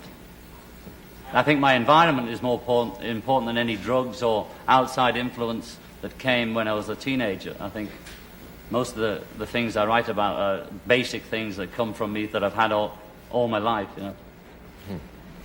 Man on the aisle there. Do you listen to much music now? And if you do, what do you listen to? Do you listen to much music now, and if so, what? Well, I think like most artists, they get less time for listening to other people's music. You can either be an artist or the audience. Audience is always listening to other people's music. Artists are always creating their own music. I spend more time creating it than listening to my own because that's what I'm involved in. I like people like Yoko, of course. I like Zappa and a few people, Dr. John, and I like some of the pop music. I can't think of it offhand. They're just odd records I like that come out. I still am a rock and roll fan of early Presley, early Jerry Lee Lewis and all those people. That's the music I really love, is rock and roll. If anyone have a question for Yoko, or a question you can ask Yoko through John? There's a lady there, or vice versa. Oh, I'm sorry. That's no lady. Yell it out and I'll repeat it. I want to know how you, as a woman, feel about overpopulation in the world and its relation to polluting the environment. How does Yoko feel about overpopulation? As a woman, I believe. Yeah. Well, I think the problem is not overpopulation as people believe it to be, but it's more of the balance of things. What, like food, some part of the world there's wastage of food, and in some parts, nobody has food. That kind of a balance, if that is solved, I don't think we would be worried so much about overpopulation. I think it's a bit of a joke the way people have made this overpopulation thing into a kind of myth. I don't really believe it, I think whatever happens will balance itself out and work itself out. And it's all right for us all living saying, there's enough of us so we won't have any more. Don't let anybody else live. I don't believe in that. I think we've got enough food and money to feed everybody. And I think the natural balance, even though old people will last longer, I'm sure there's enough room for us, and some of them can go to the moon anyway. You mean you think there's enough if it were I don't believe overpopulation, I think that's just a kind of myth that the government have thrown out to keep your mind off Vietnam and Ireland and all the important subjects. Oh, I think you're wrong about that. Oh, I don't care. Yes, gentleman there. He doesn't care. It seems that a while back, as people followed you, you were really into peace not at any cost, but just very peaceful. Peaceful means for the revolution. And I read an article in Ramparts, and you were into violent revolution. And now... I'm not. Well, that's what it stated. No, the article in Ramparts was basically about socialism, right? And I don't believe in violent revolution. Yoko stated it very well, which is violent revolutionaries are playing the same establishment game. I believe in some of the things Jerry Rubin and A.B. Hoffman have done, like the theatre in court kind of revolution. I believe in the revolution of happening, and that Yoko says artists don't create. Any woman can create, a man can destroy with a Coke bottle, and an artist revalues. If I'm a revolutionary, or we're revolutionaries, we're revolutionary artists, not gunmen. I believe in the Black Panther original statement, the 10-point program, which is not violent, which says to defend yourself against attack. I might consider that, but anything else I don't consider. So I'm still for peace, peaceful revolutionary. But I'm an artist first and a politician second. I don't know if the article was wrong or not, but it stated you were saying in your song Revolution. What? That in your song Revolution. Yeah. You wanted to change a few of the words from count me in to count me out, or count me out to count me in. I have both versions. Of Revolution, there's 3 versions. Number 1, But number 2, and number 9. Number 9 is an abstract picture of Revolution. Number 1 was the single because the other boys didn't like number... No, the number 2 is the single because the other boys didn't like number 1. They said it wasn't fast enough, so I made it fast. And sometimes I said count me in, count me out. The thing I regret was making a reference to Chairman Mao, which might spoil any chances I have of going to visit China, like those ping pong people do. I'd love to go and see what's happening there. But I wrote the Chairman Mao line in the studio because I didn't have any words. What I was trying to say to the Maoists, or anybody that wanted to change the world, why go and stand in front of a policeman with a red communist flag in your hand and a big suit and all like that, and then get hit? I thought it was unsubtle. So in the song, I wasn't putting down revolution. I was saying, isn't that a bit unsubtle? But if you want to really change the thing, do it subtly in a way that the establishment can't attack, i.e. theatre in court and or bed events, 2 virgins, things like that, things that the establishment don't understand, therefore they can't kill it. Yeah, well, the last part of my question was... Could we, gentleman down here now. Sorry. You wrote a letter to the Voice in defense of Yoko as an artist. And myself. Yes. Yeah. And what is the question? It was a rather strong letter. Yeah. And I wondered if you've regretted it since, especially in the light of the strong reaction that it has provoked. I don't mind if a few fat liberals got excited about my letter. Some guy wrote a letter. One of the replies to the letter I wrote was, it's nice to see how well John and Yoko take to criticism. The letter wasn't criticism. It said, our films wouldn't be shown unless we were John and Yoko. I said, that's a lie. I think our filmmaking stands on its own. That'll be proved by them standing on their own. They've been accepted in many festivals. I don't see why Mr. Carlton can't accept them. He said Yoko was a has-been artist that was no good anyway. He's never seen her work, read her books, or seen any of our films. And instead of going into an intellectual liberal load of guff, I just told him to sod off. And did he? Yeah, I hope he did. I don't feel like spending... I'm not an intellectual. I'm not articulate, I'm working class, and I use few words. I use the words that the people around me used when I was a child. I talk like that. So if somebody's going to say a lot of I'll say a lot of It's as simple as that, you know. Yes, but the way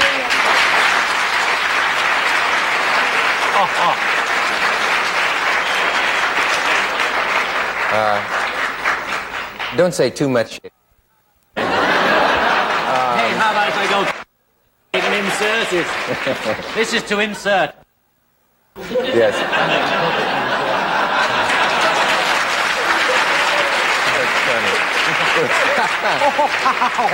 I'm trying to find someone where we have a microphone. Yes. I was wondering if, like, last year we had a big thing about Paul McCartney being dead. Yeah. And I was wondering how much of it was planned and how much was planned by you. It had nothing to do with me. The first, there is a rumor that he is dead, actually, but the first I heard about it was in the press, you know, or from, I don't know how it happened. It's a mystery to Paul, it was a mystery to me. None of us knew what it was about or whatever. But of course they credited it to me or Paul saying, you know, that it was publicity seeking, and we did it. It was too far out for us to have thought of it, you know. And it wasn't a very, I don't know, it was a peculiar thing. I don't know what it was about. Do you and Paul speak? We have spoken. I spoke to him about an hour or so on the phone about 3 weeks ago. That was the last time I spoke. But I hugged George 2 days ago, and I sent a postcard to Ringo last week, all right? We have a message. Vehicle breakdowns are costly. If your check engine light comes on tomorrow, the repair could easily cost thousands. It was like almost a $6,000 job. But with Endurance, you could never pay out of pocket for a costly repair again. Plus, your rate stays the same no matter how many claims you file. I've had 5 claims for over $12,000. Who's going to pay for your next car repair? You or Endurance? Call right now to get $300 off any plan. As I was saying, here's a short segment in which John decides to interview me and tells about his shirt and talks about mine and a couple of other things, and then we'll be moving on with Stan Freberg and right here. We're back. You wanted to say something about I just wanted to artists. add quickly to what John said about artists and all that. Was that, you know, artists can give some sort of offer sense of humor to life, which relax people, and it would, you know, make people less violent and all that. And, you know, this Village Boys thing that he wrote, I thought it was beautiful because it was almost like literature, you know, the usage of words and all that was sort of, it's a fantastic vocabulary that I could never dream of having. And it's just sort of beautiful. And, you know, if you take it with sense of humor, it was beautiful. And, you know, American culture, what American culture offered to the world in the last 50 years or something, I believe personally is sense of humor. And, you know, people like Andy Warhol, who's a fantastic, original, beautiful artist that you have, you know, added something very important to the art world, of, you know, the whole world, which is sense of humor. That's right, he did. And yes, a lot of people still don't get the joke. Still laughing. Right. Yeah. What do you want to know about me? I know that I'm an international enigma, and that there are things that I've heard the are... first thing babies say now is Dick Cavett, you know, when they smack them.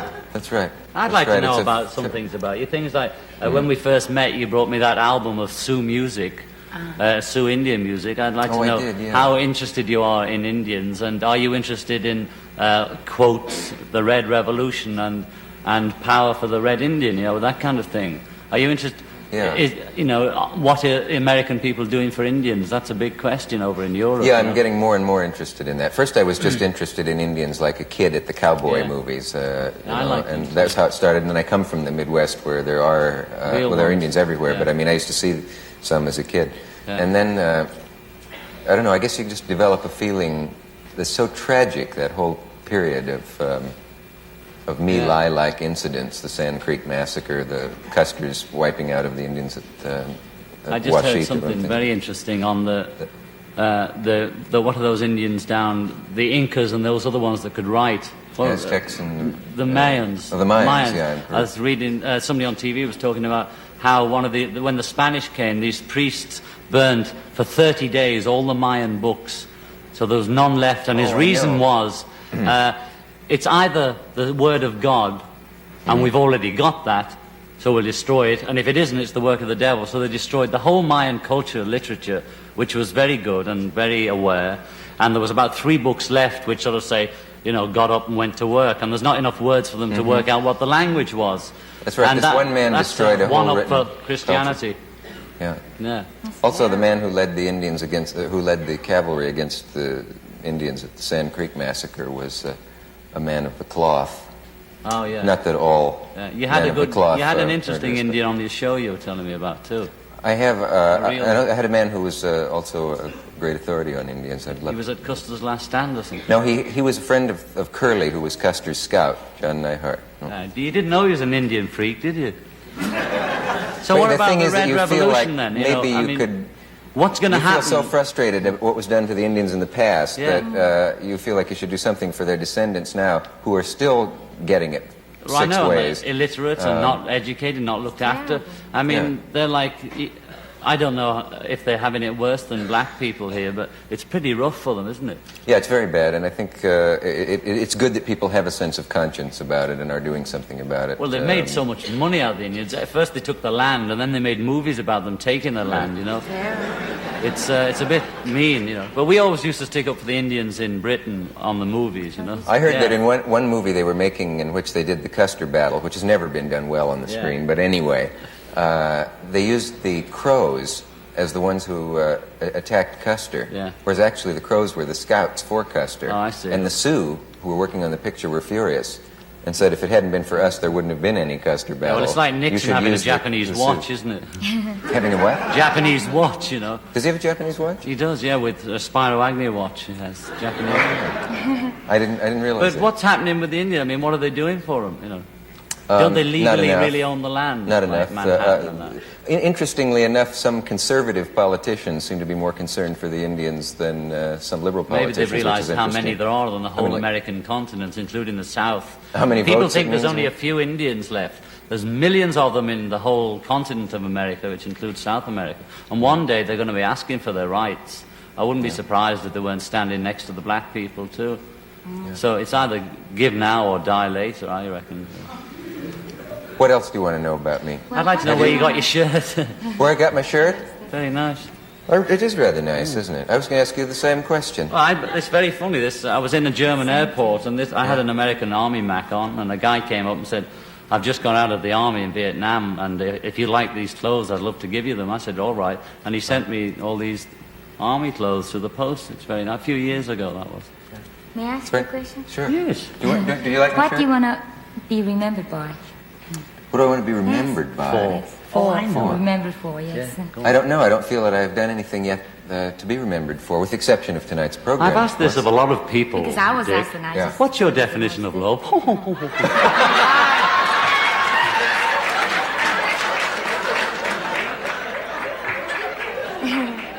My definition of love is never having to read love story. Aha, do you know what mine is? Yes, you should tell You can ask me mine. I'll tell you what mine is. Love is having to say you're sorry every 5 minutes.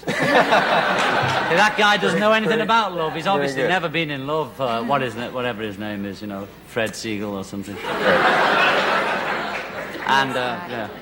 It's partly right. Yes. You're partly right. My next guest taped a 90-minute show with me a little less than a year ago. Can't be that long. No, quite a lot less than a year ago. Like a week ago. No, sometime anyway. They said at that time that they might come back and sing sometime. There was so much to talk about that the taping actually ran on beyond the 90 minutes, and we ran some of it on a later show.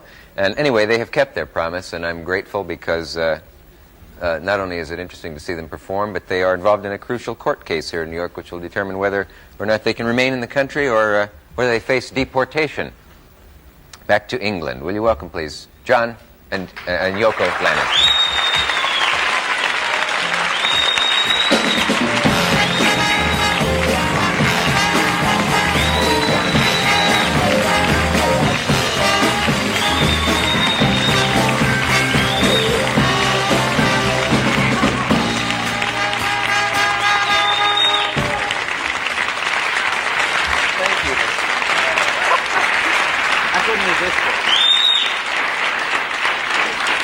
I'll bet you don't have the nerve to say that out, what you said to me. Tylus in Gaza. You got to know that book, otherwise it's no good, is it? Is that a favorite book of yours? It was a good book, yeah. I forgot. Aldous Huxley wrote it, that's it. I got my notes on What a terrible pun. Nice to see you. That was a nice book. Nice to see both of you. Let me Same to you. I didn't see you backstage at all. I wasn't avoiding you. I wasn't... we were rehearsing and you were putting your tie on. I was doing whatever it is that I do. I was watching you talking, Dick, and it's beautiful, what you believe in what's his and all name? that. Now wait a minute. You say it, John. You're leaving anyway, right? I thought it said McCartney. McCartney, you thought it said? I've got short, bad eyes. Somebody who can govern very well, it sounds like. Watch yourself, Yeah, forget it. Say you're not fat. I couldn't help noticing that you're malted milks. Well, even though I eat malted milks, I'm not putting on too much weight. I'm a freak for malted. There's a rumor going around that you had gone practically overboard, as we say in America, on malted milk. I know. You see, well, we don't have things like that in England, and so most kids eat like it here, not adults, right? But I'm crazy for it. You often see me down at Nathan's sucking on a malted. What do they have in your poor underdeveloped country? Well, they have sort of not as many ice creams and lousy milkshakes, curds and whey, a lot of that. Really sort of plastic stuff. Yeah. And I really dig it. I was on cheeseburgers, but I got over them. A round of applause for cheeseburgers. He's never going breadfruit. to get over TV. Maybe he likes it. What's he doing? Well, somebody clapped cheeseburgers. I thought we'd get around for breadfruit. Yes, we have to be careful of your adolescent complexion, don't you, with these things? Well, I do, now, 31. Say happy birthday in the past. Oh, thank you, we haven't seen you since then. You went way over 30 sometime. Yeah, 31 and rising. Yeah. I wouldn't go back, though. Why don't you tell him how you like the TV? The thing is, you always say that, well... The TV bit. Even after... Yeah, another thing about America is that you can, like in Europe, or especially where I come from, London, you have to choose if you want to go out for the evening, or go to a theatre, or go to a movie, or watch TV. But here you can do it all, at any time of night. It's fantastic. You don't realise how great it is. They send you to bed at 12 in London, or 10. And 12 is the latest it goes on at the weekend. If we're really lucky, we get a late night movie up till 12 or 12:30. And it's just boring, you know, because a lot of people in our business are just never get a chance to see anything. Aren't you late sleepers anyway? What's the opposite of rise? Late Right. fallers? In a way. Late swingers, yeah, that's it. Yeah. And we just watch TV, and it's great, you know. So you got very good reviews on your art exhibit. That was Syracuse, yeah, that was when we were doing our Yes. plug that time. Yeah. We got accused of plugging too much last time. Oh, did you see? I wonder, did you see Harrison when he was on here? Yeah. What was he saying? Capital, you know. He started a riot with that thing. Yes, he did a joke about you. Well, I should explain that. Yeah, 'cause I saw it. Harrison What was came the on joke? and he said, I want to plug, I forget what it was of yours, because he said there's something they forgot to plug. Oh, yeah. That was nice of him, too. It was the album, probably. Yeah. Or whatever, I can't remember. But I should have explained that. On that show, it did look like there were sort of 3 plugs in a row, but it's because we taped and then we had so much that we put it together out of sequence, and it Thank looked you, thank you. It looked like you. I'm not ashamed of plugging because, you know, I mean, people come on to plug something, right? I mean, Everybody's we selling believe in what something. we do, you know? And it's not You like... plug everything but presidents, right? Yeah, sure, but I think you did it all right. Yes, you got got it the on there. message. Lead in through clever. What? Oh, no, you don't have to read that. Oh, 11. I'd like to know, I do want to know about the About thing the that's case, yeah. it's in the papers, yeah. Hello. There's more than one show going on. I know. Are they seeing a different show? It's a 2-ring circus. Someone may have tuned one of the monitors to another program up there. It's not as surreal as last time. Last time was a bit fast, wasn't it? Yeah. It was like, ding, ding, we didn't know what was going on in between the commercials. None of us knew what we were talking about. It was going so fast because we were nervous and he must have picked it up and it was just like through the whole show. We were It's not exactly slow now, but No. it's all right. So you want it's to like- tell him yes, about the case and everything? See, we're really frightened now because there's some people feel that we have to maybe leave this country, and that puts us in a position, especially for me, that I have to choose between my husband and my child. Explain that. Why you got in that situation? First of all, because, I have a child who's 8 years old, and she's an American citizen. Yeah. And we're trying to, we're looking for her in a way, because, I mean, we can't find her. Shall I explain about Texas and everything quickly? Right. See, her former husband is American, and so is therefore her daughter is. And Yoko never took out American citizenship because she never needed it. She was here half her life. She was educated here, and then she married an American. And it never came up to change citizenship or anything. It was just always easy to come and go. She never thought of it. So when the divorce came, and there was no arrangement made for the child because at that time we were more amicable. The 2 ex-parties, but you know how things get, and they got worse and worse and worse until it came that we couldn't see Kyoko anymore. The child is called Kyoko. And we had been chasing her in Europe, and in Denmark, in Spain, in Hawaii, in America, back to Europe, this has been going on for 2 or 3 years. And finally we thought, let's go to court in the place where the divorce was. That was in the U.S. Virgin Islands. So we went there, and we only just got in. At the last minute, immigration still hadn't given us a form to get in. And they told us you can have just enough time to go for the court case. And that was going to be 1 day. And we said, that's fine. But even as we got to the border, the thing hadn't come through. So we said to the man, look, they're expecting us, call Washington to let us in. We have a court case today. And I was still stuck in the British Virgin Islands because I couldn't get in. They let us in. We won the court case. And on the way in, they said, how long do you want? After they told me I could only have 3 days, I said, well, what have you got? They said, 3 months. So I said, okay, I'll have 3 months. But as it happens, we finished the court case quickly. We got custody. We went up to New York, did a little sort of social business because our firm is up there, Apple. And then we went back to back to England. Next time we applied, somebody said, and these are all things you can't prove, because it's always, you didn't use your 3 months. You didn't use your 3 months. Why? I said, well, you didn't want me to use, you weren't grateful to use your 3 months. So I said, well, I'm sorry about it, but we have to come back for the court case. So the court case was going on. There was a few different episodes in it. Finally, we got custody. But during that, her ex-husband, Tony Cox, opened a court case in Texas where his parents-in-law are, and he'd set up an establishment there, which for the first time in 2 years has set up a residence, and was carrying on a normal family life down there. And he chose Texas as then a forum to fight our case in the Virgin Islands. So then we had another case going that was in Texas. So obviously we had to keep coming and going. And immigration was getting upset with us and saying, well, tell us when it's going to be.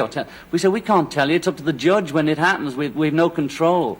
So finally, as we start winning the case in Texas, Mr. Cox runs away with Kyoko again. As usual. So it's easy for somebody to go in court and accuse people like us in public of terrible things. And by the time we've waded through it all and said, no, you know, we haven't done a damn thing, actually. All we're trying to do is talk to her. She hasn't spoken to her for a year. By the time the judge has seen through all the games, the man's run away again. They give us custody again. And this is temporary custody only if we bring the child up in America. Because she's an American citizen. Because she's an American citizen. The judge thought she should be brought up here, and we don't mind. We agree. We'd like to be here and bring her up. So, A, we have the 2 papers with custody, but we don't know where she is still. We haven't a clue where she is. She's in America somewhere. So we've no idea. We can't tell immigration or anybody when it'll be all over or when we know what's going to happen. And they began to intimate to us that we were using that as an excuse to go on Mike Douglas, Dick Cavett, and things like that. But all it is that we're not going to just sit in a box while we're in between court cases. We have to live our life, and to work is the only way we can keep our minds off it, because it's killing her. It's 2 years since she's seen her, and 1 year since she's spoken to her on the phone. And immigration's policy has always been not to split a family. So they're saying that seeing as Mr. Lennon is not eligible, because I was bussed in England in 1968, planted, by the way, but bussed. I pleaded guilty on lawyer's advice. She was 3 months pregnant and all that. It was a real drag, but I did it. And I paid my $100 fine or whatever it was. And then they say, well, because I'm not eligible, rather than split a family, although there's nothing against Yoko Ono, you'd both better get out. We're saying, but if you don't want to split a family, let her stay here, because our daughter's here. She has to choose between me and the daughter. And A, she doesn't know where the daughter is. We don't have a clue. We just know she's in America somewhere. You see, even if she's not in America, I really don't know where she is. But the thing is, from a mutual friend we've heard, and of course, you know, that's the cleverest way, is that my ex-husband was saying that, well, all they have to do is hide and wait until we're kicked out, and then this will be a heaven for them, because they don't have to worry about us coming we don't in, want to because even we can never come here, you know. Yoko always said in all the transcripts of the court cases, too, we don't want to take the child away from Tony. No, I'm not a possessive. He's paranoid about it. He thinks we're big, powerful people that are going to do something to him, and we're not. We're saying it now if you're watching. And everybody can... There's nothing John and Yoko could do to Kyoko. We couldn't hide her anywhere like you because we're too famous. There's nowhere we can go. And Yoko always said in court and out of court, she thinks the child should have both parents, be able to see both parents. Access. And we don't care what kind of arrangement he wants to make, just so the child does have the benefit of both parents. But at the moment you're split between either... Well, as you said, between your husband and they're your saying child. no matter what, you know, you're a criminal and you've got to go. Well, let's talk some more about that. That's fair. Excuse me, going, because we have to take this pause now, and then we'll be back. Sorry.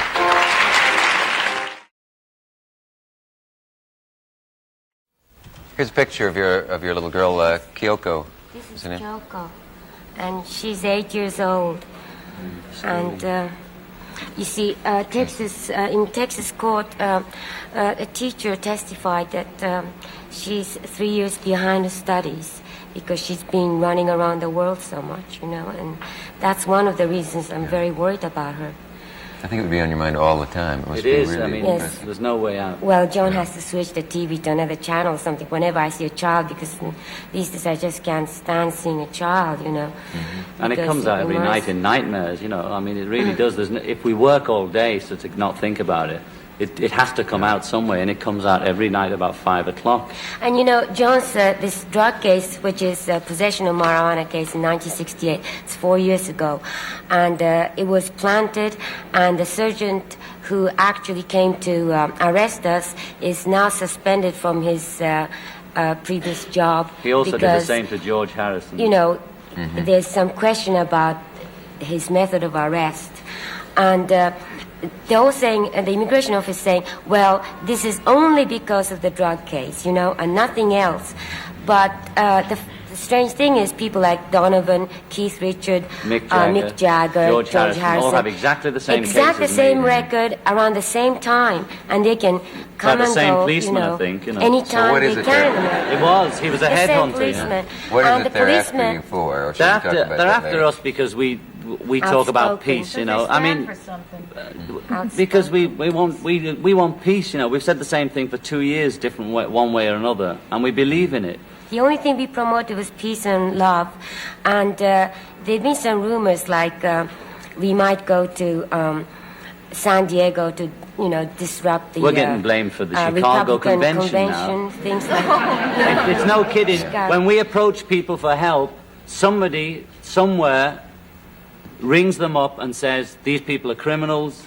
If we were given a job on the Drug Abuse Council to help people try and explain drugs in a realistic way to kids, because nobody else is doing it, then immediately we got the offer. Somebody rings up the people that offered us and say, what are you letting those criminals on for? Don't you know the this, that, and the other? Don't you know the... And somebody else rings up and starts talking about they had something to do with Chicago. And the first time we'd ever heard of Chicago is we saw a play of it done on British TV. That's the first time I'd ever heard. They think we're going to San Diego or Miami, wherever it is. We've never said we're going. We ain't going. There'll be no big jam with us and Dylan because there's too much going on. We never said we were going. That's it. There was an editorial in the Times the other day, and I know there have been in other papers. That was great, yeah. Which I completely agree with. I mean, I think it's shocking if you're being deported, and it's ironic that it would happen in the same year that Chaplin was given an award after 20 years after a similar kind of nonsense. You're more responsible for the expression of love and peace in the arts than anyone practically in the 20th century. That's very nice. Thank you. Well, anyway. I'm trying to get this one. You see, this is a bit hard for me to explain, but our lawyer's name is Leon Wilds, and he's not a radical lawyer, he's not a William Kuntz or nothing like that. We went to an immigration lawyer who knew about immigration, and he has really been surprised, because he worked in immigration 15 years, he's really been surprised by some of the things that have gone on. And it's very ironic that the government approved our application as outstanding artists whose presence is beneficial to U.S. cultural interests and the public welfare. The federal judge has approved that, and the government has, but we had to fight for it. And it's the only time that he's ever had to go to court to force the government to consider an application like that, obtained by an injunction, meaning that as one way for us to come in is as outstanding artists or scientists. There's a special clause. Now, we put that in our case, and nobody looked at it. And it's the law that they have to look at the application. They didn't look at it, and our lawyer went down and said, you haven't looked at it. So he took them to court. And the judge and the federal judge said they have to look at it and they have to take this into consideration. Yes, they are outstanding artists and would be a benefit to this country. And it's the only time he's had to go in and fight for it. Also, you know, if there are anybody who's interested in helping us, petition does help too. And we have about 10,000 people roughly. There was a telegram from a union leader. Oh, yeah. You want to mention it? It's great. Yes, we've run into another station problem here. We have to take a message. We'll be back. At this point in the show,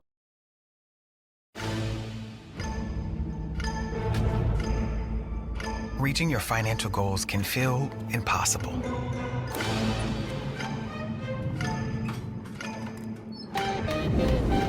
But we can help you seize them. Credit Karma gives you personalized guidance to improve your credit, savings, taxes, and more, so you can find your way to money. Intuit Credit Karma. Karma you can count on. Which was taped a week ago, John and Yoko got into something which ABC feels may develop into, in their words, a highly controversial issue. It revolves around the song "Woman is a Nigger of the World" and the obvious fact that some members of our black audience will or may be offended by the use of that word. In the next segment, John Lennon gives his reasons for writing the song and for using the word. I permitted this insertion into the show that I'm doing now as the only alternative to a full deletion by ABC of the segment. Watch it. Let us know what you think. Just quickly, it's interesting that the support for this is growing and does not just represent what you might call one kind of person or something. This is a telegram that should interest you. Immigration and Naturalization Service it's addressed to. It would be an outrage and a tragedy for this country if John Lennon and Yoko Ono are deported. Their strong anti-drug stand and their clear, eloquent commitment to nonviolence and to participation in action for constructive social change are messages badly needed in America today, particularly for our youth. He goes on to say about the personal tragedy that Mrs. Lennon is forced into by choosing between her husband and her child. I join thousands of other concerned Americans in asking you to take favorable action enabling John Lennon and Yoko Ono to remain in this country. Signed, Leonard Woodcock, President, United Auto Workers. Right on, Leonard. Do the song, or tell me that. Okay. And just one other reason we want to be here is because we really dig it. We dig America. We always have. She loves it, and she's converted me to one of those New York fanatics. Okay, do you want to talk about the? You are far out. Yeah, I hate it when I leave New York now. Yeah. We want to talk about that? Yes. You have a record here that bears some explanation because there's a bit of hassling going on as to whether or not it can be sung or not. Yeah, there's always every other record I seem to have a hassle with. Yeah. Well, this is a song about the women's problem. It was written by Yoko and I, and the song is called "Woman is the Nigger of the World." And obviously there was a few people that reacted strangely to it, but usually they were white and male. But that's now I'll tell you the story of how it came about. In 1969, I put it on the cover of the single so as it helps explain it a bit. Yoko did an interview with a woman about the woman's problem, and I didn't have anything to do with it. And then I noticed the cover. It was called Nova. It's an English woman's magazine like McCall's or something like that. And the first time I heard about it was I saw it on the cover of McCall's like that. And it sort of said, "She, woman is the nigger of the world." Well, at the time, I was more of a chauvinist than I am now. And I must say, I was saying, well, come on, what about this and what about that? And I argued a lot. And then, as like everybody else, we talked more and more about it. In the last 2 years, it became more of a thing. And I had to, find out about myself and my attitude to women. And this phrase of hers kept coming through my head, "Woman is the nigger of the world, woman is the nigger." So I said, "Come on, Yoko, look, this is it. You've said it here. I agree with you now. I think she is. She's the slave of the slaves." That's what Connolly said, the great Irishman. And so we sat down together and we tried to write together the whole story as best we could in a 3 or 4 minute song. And it's called "Woman is the Nigger of the World." And then, luckily for me, because a lot of stations were saying, well, we're not going to play this because it says nigger and a white man shouldn't say it, though all my black friends feel I have quite a right to say it because they understand it. And then, strangely enough, the chairman of the Black Caucus, that great guy, Congressman Ron Dellums, Democrat, California, says here, he came out with this, which is fantastic. "If you define niggers as someone whose lifestyle is defined by others, whose opportunities are defined by others, whose role in society is defined by others, then good news. You don't have to be black to be a nigger in this society. Most of the people in America are niggers." I didn't say that. Oh, my goodness! We'll never get in now.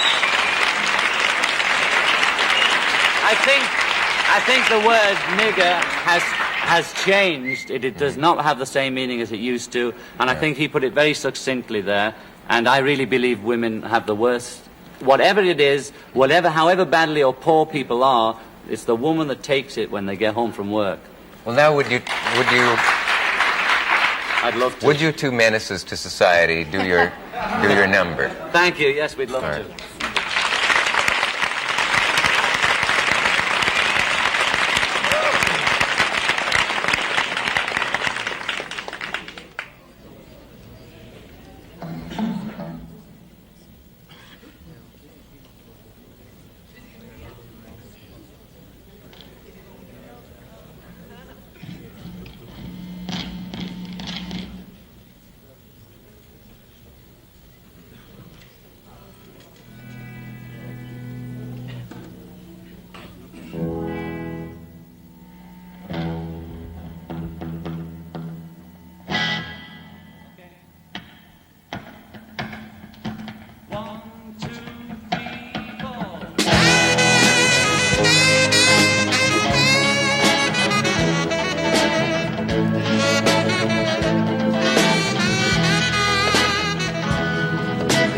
Woman is the nigger of the world. Yes, she is. Think about it. Woman is the nigger of the world. Think about it. Do something about it. We make her paint her face and dance. If she won't be a slave, we say that she don't love. If she's real, we say she's trying to be a man. While putting her down, we pretend so hard that she's above us. Woman is the nigger of the world.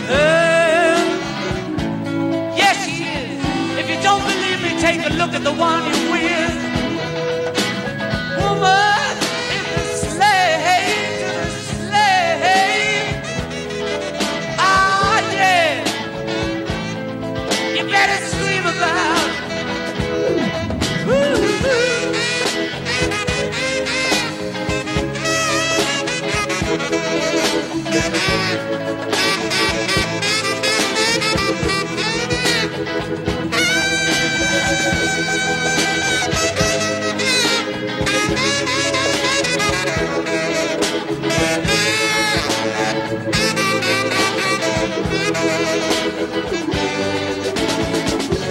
make a barrel raise our children, and then we leave her flat for being a fat old mother hen. We tell her home is the only place she should be. Then we complain that she's doing worldly to be our friend. Well, now, woman, is the nigger of the world. Yeah, she is. If you don't believe me, take a look at the one you're with. Woman is the slave to the slave. Oh, yeah. You better scream about it.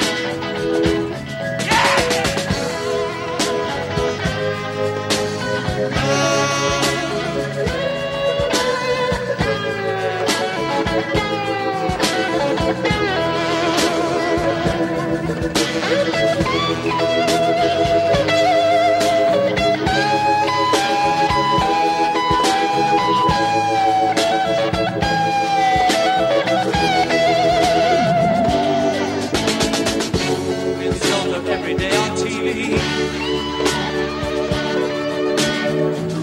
I wonder why she has no guts or confidence. When she's young, we kill her will to be free, while telling her not to be so smart, we put her down for being so dumb. Well, now, woman is the nigger of the world. Yeah, she is. If you don't believe me, take a look at the one you're with. Woman is the slave to the slave.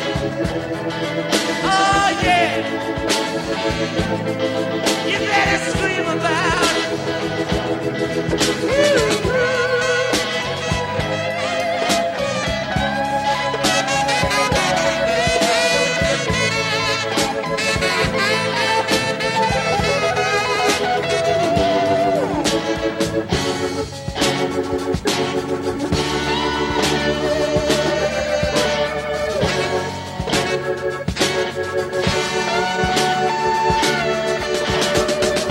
We make a bigger face again.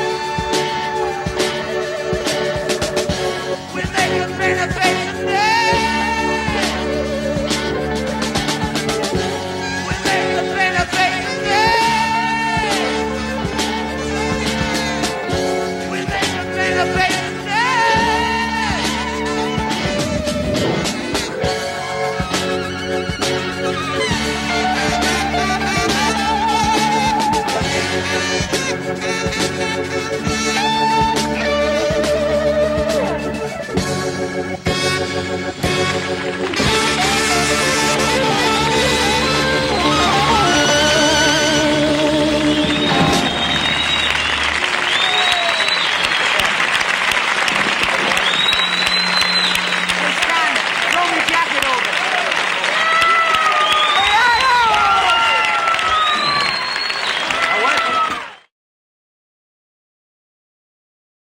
Oh, we're back. Yes. We were speaking about your far-out attitude. It's not fashionable to like New York these days, and sometime you must come tell us why an Englishman who has a country home and can live in the rolling green hills of England was so anxious to settle here. It's refreshing and nice. Most people. It's not just I was the brought up on sentimental, Americana. Sorry. Yeah, and it's not just the sentimental reason that we want to stay here. There's a lot of things we're planning, you know. This was sort of regardless of the immigration attitude, you know. We were, since a year ago, we were thinking of making a music library in New York, opening a music library in New York that is free, and it's for the poor and for the young, you know, things like that. And also, the Aware organization in New York is inviting us as artists in residence to help the summer program, you know, to cool the summer in New York, things like that. Yeah.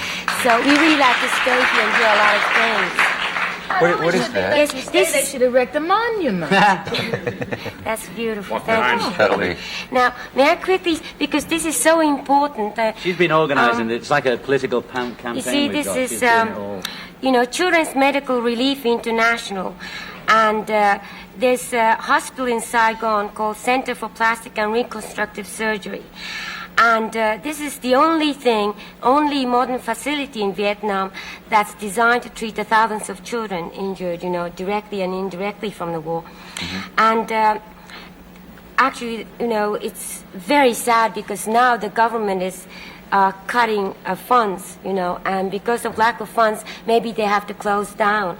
And they really desperately need money immediately. And anyone who is interested in helping them or doing something about it, the address is CMRI.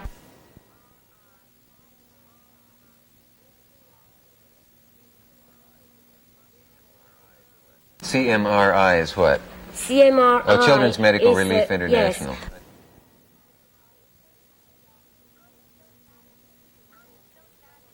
And it's so sad because even if they go on treating the children, it takes 30 years to treat all of them, to get well. I mean, it's that bad.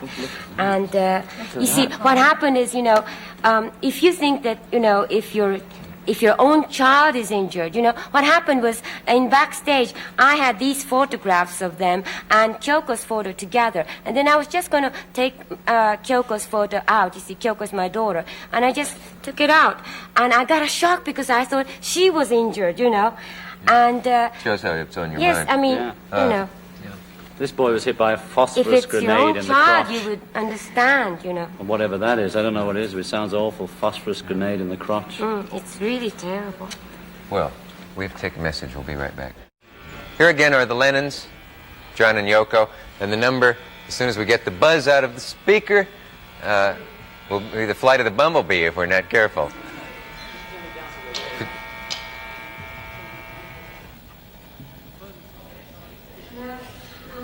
This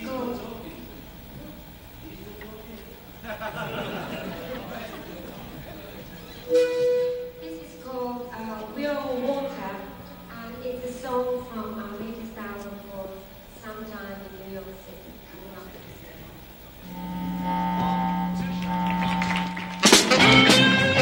year.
Rockefeller, you.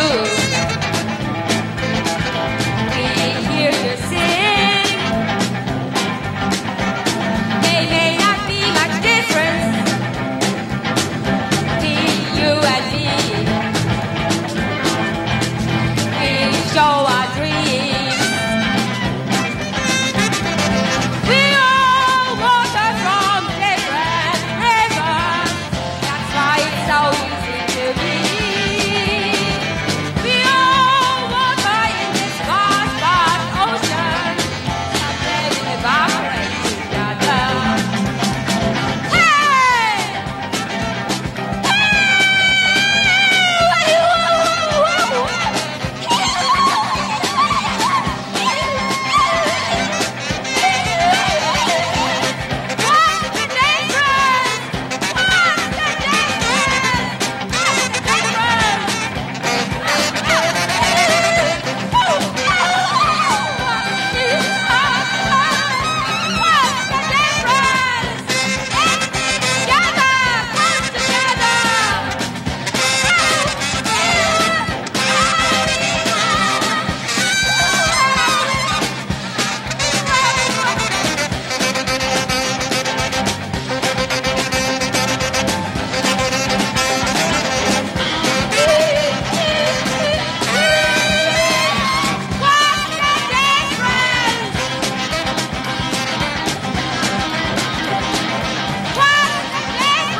It's a New York group, Elephant's Memory, right? Group is Elephant.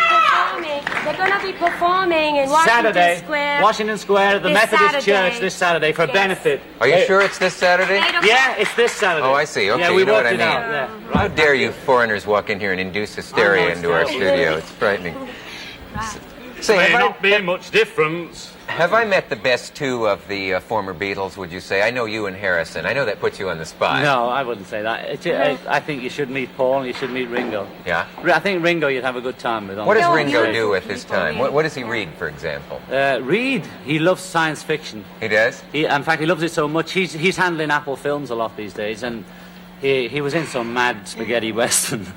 We won't mention that, but I think he was all right in it. A weird film. You know. I didn't see that. But he's making a movie now of T-Rex, which is a new sort of phenomena. You know, the kids are all crazy on him in England, and he's making movies and acting in them, so he's happy there. When you two are performing just now, it must get you up in a way that it doesn't to just sit and talk. Yeah. Can you stand a person who doesn't like music? You know, there are people like that.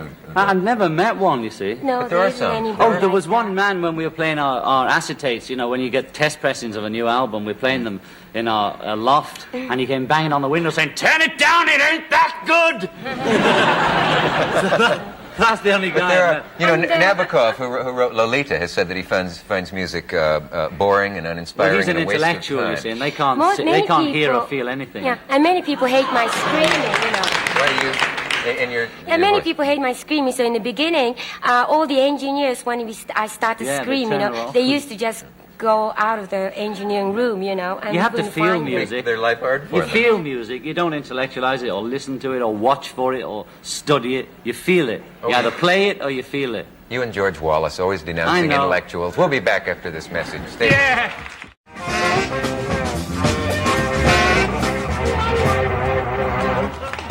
Try and be respectable. We only have 30 seconds left. John Lennon, Yoko Ono, Shirley MacLaine, or Lemon if you prefer. I noticed the lady who bought my tie has left with it. That's interesting. The seat is empty. Monday night, Betty Davis and Peggy Wood, and Tuesday night, 90 Minutes with Jack Parr, believe it or not, and we'll see you all then. Good night.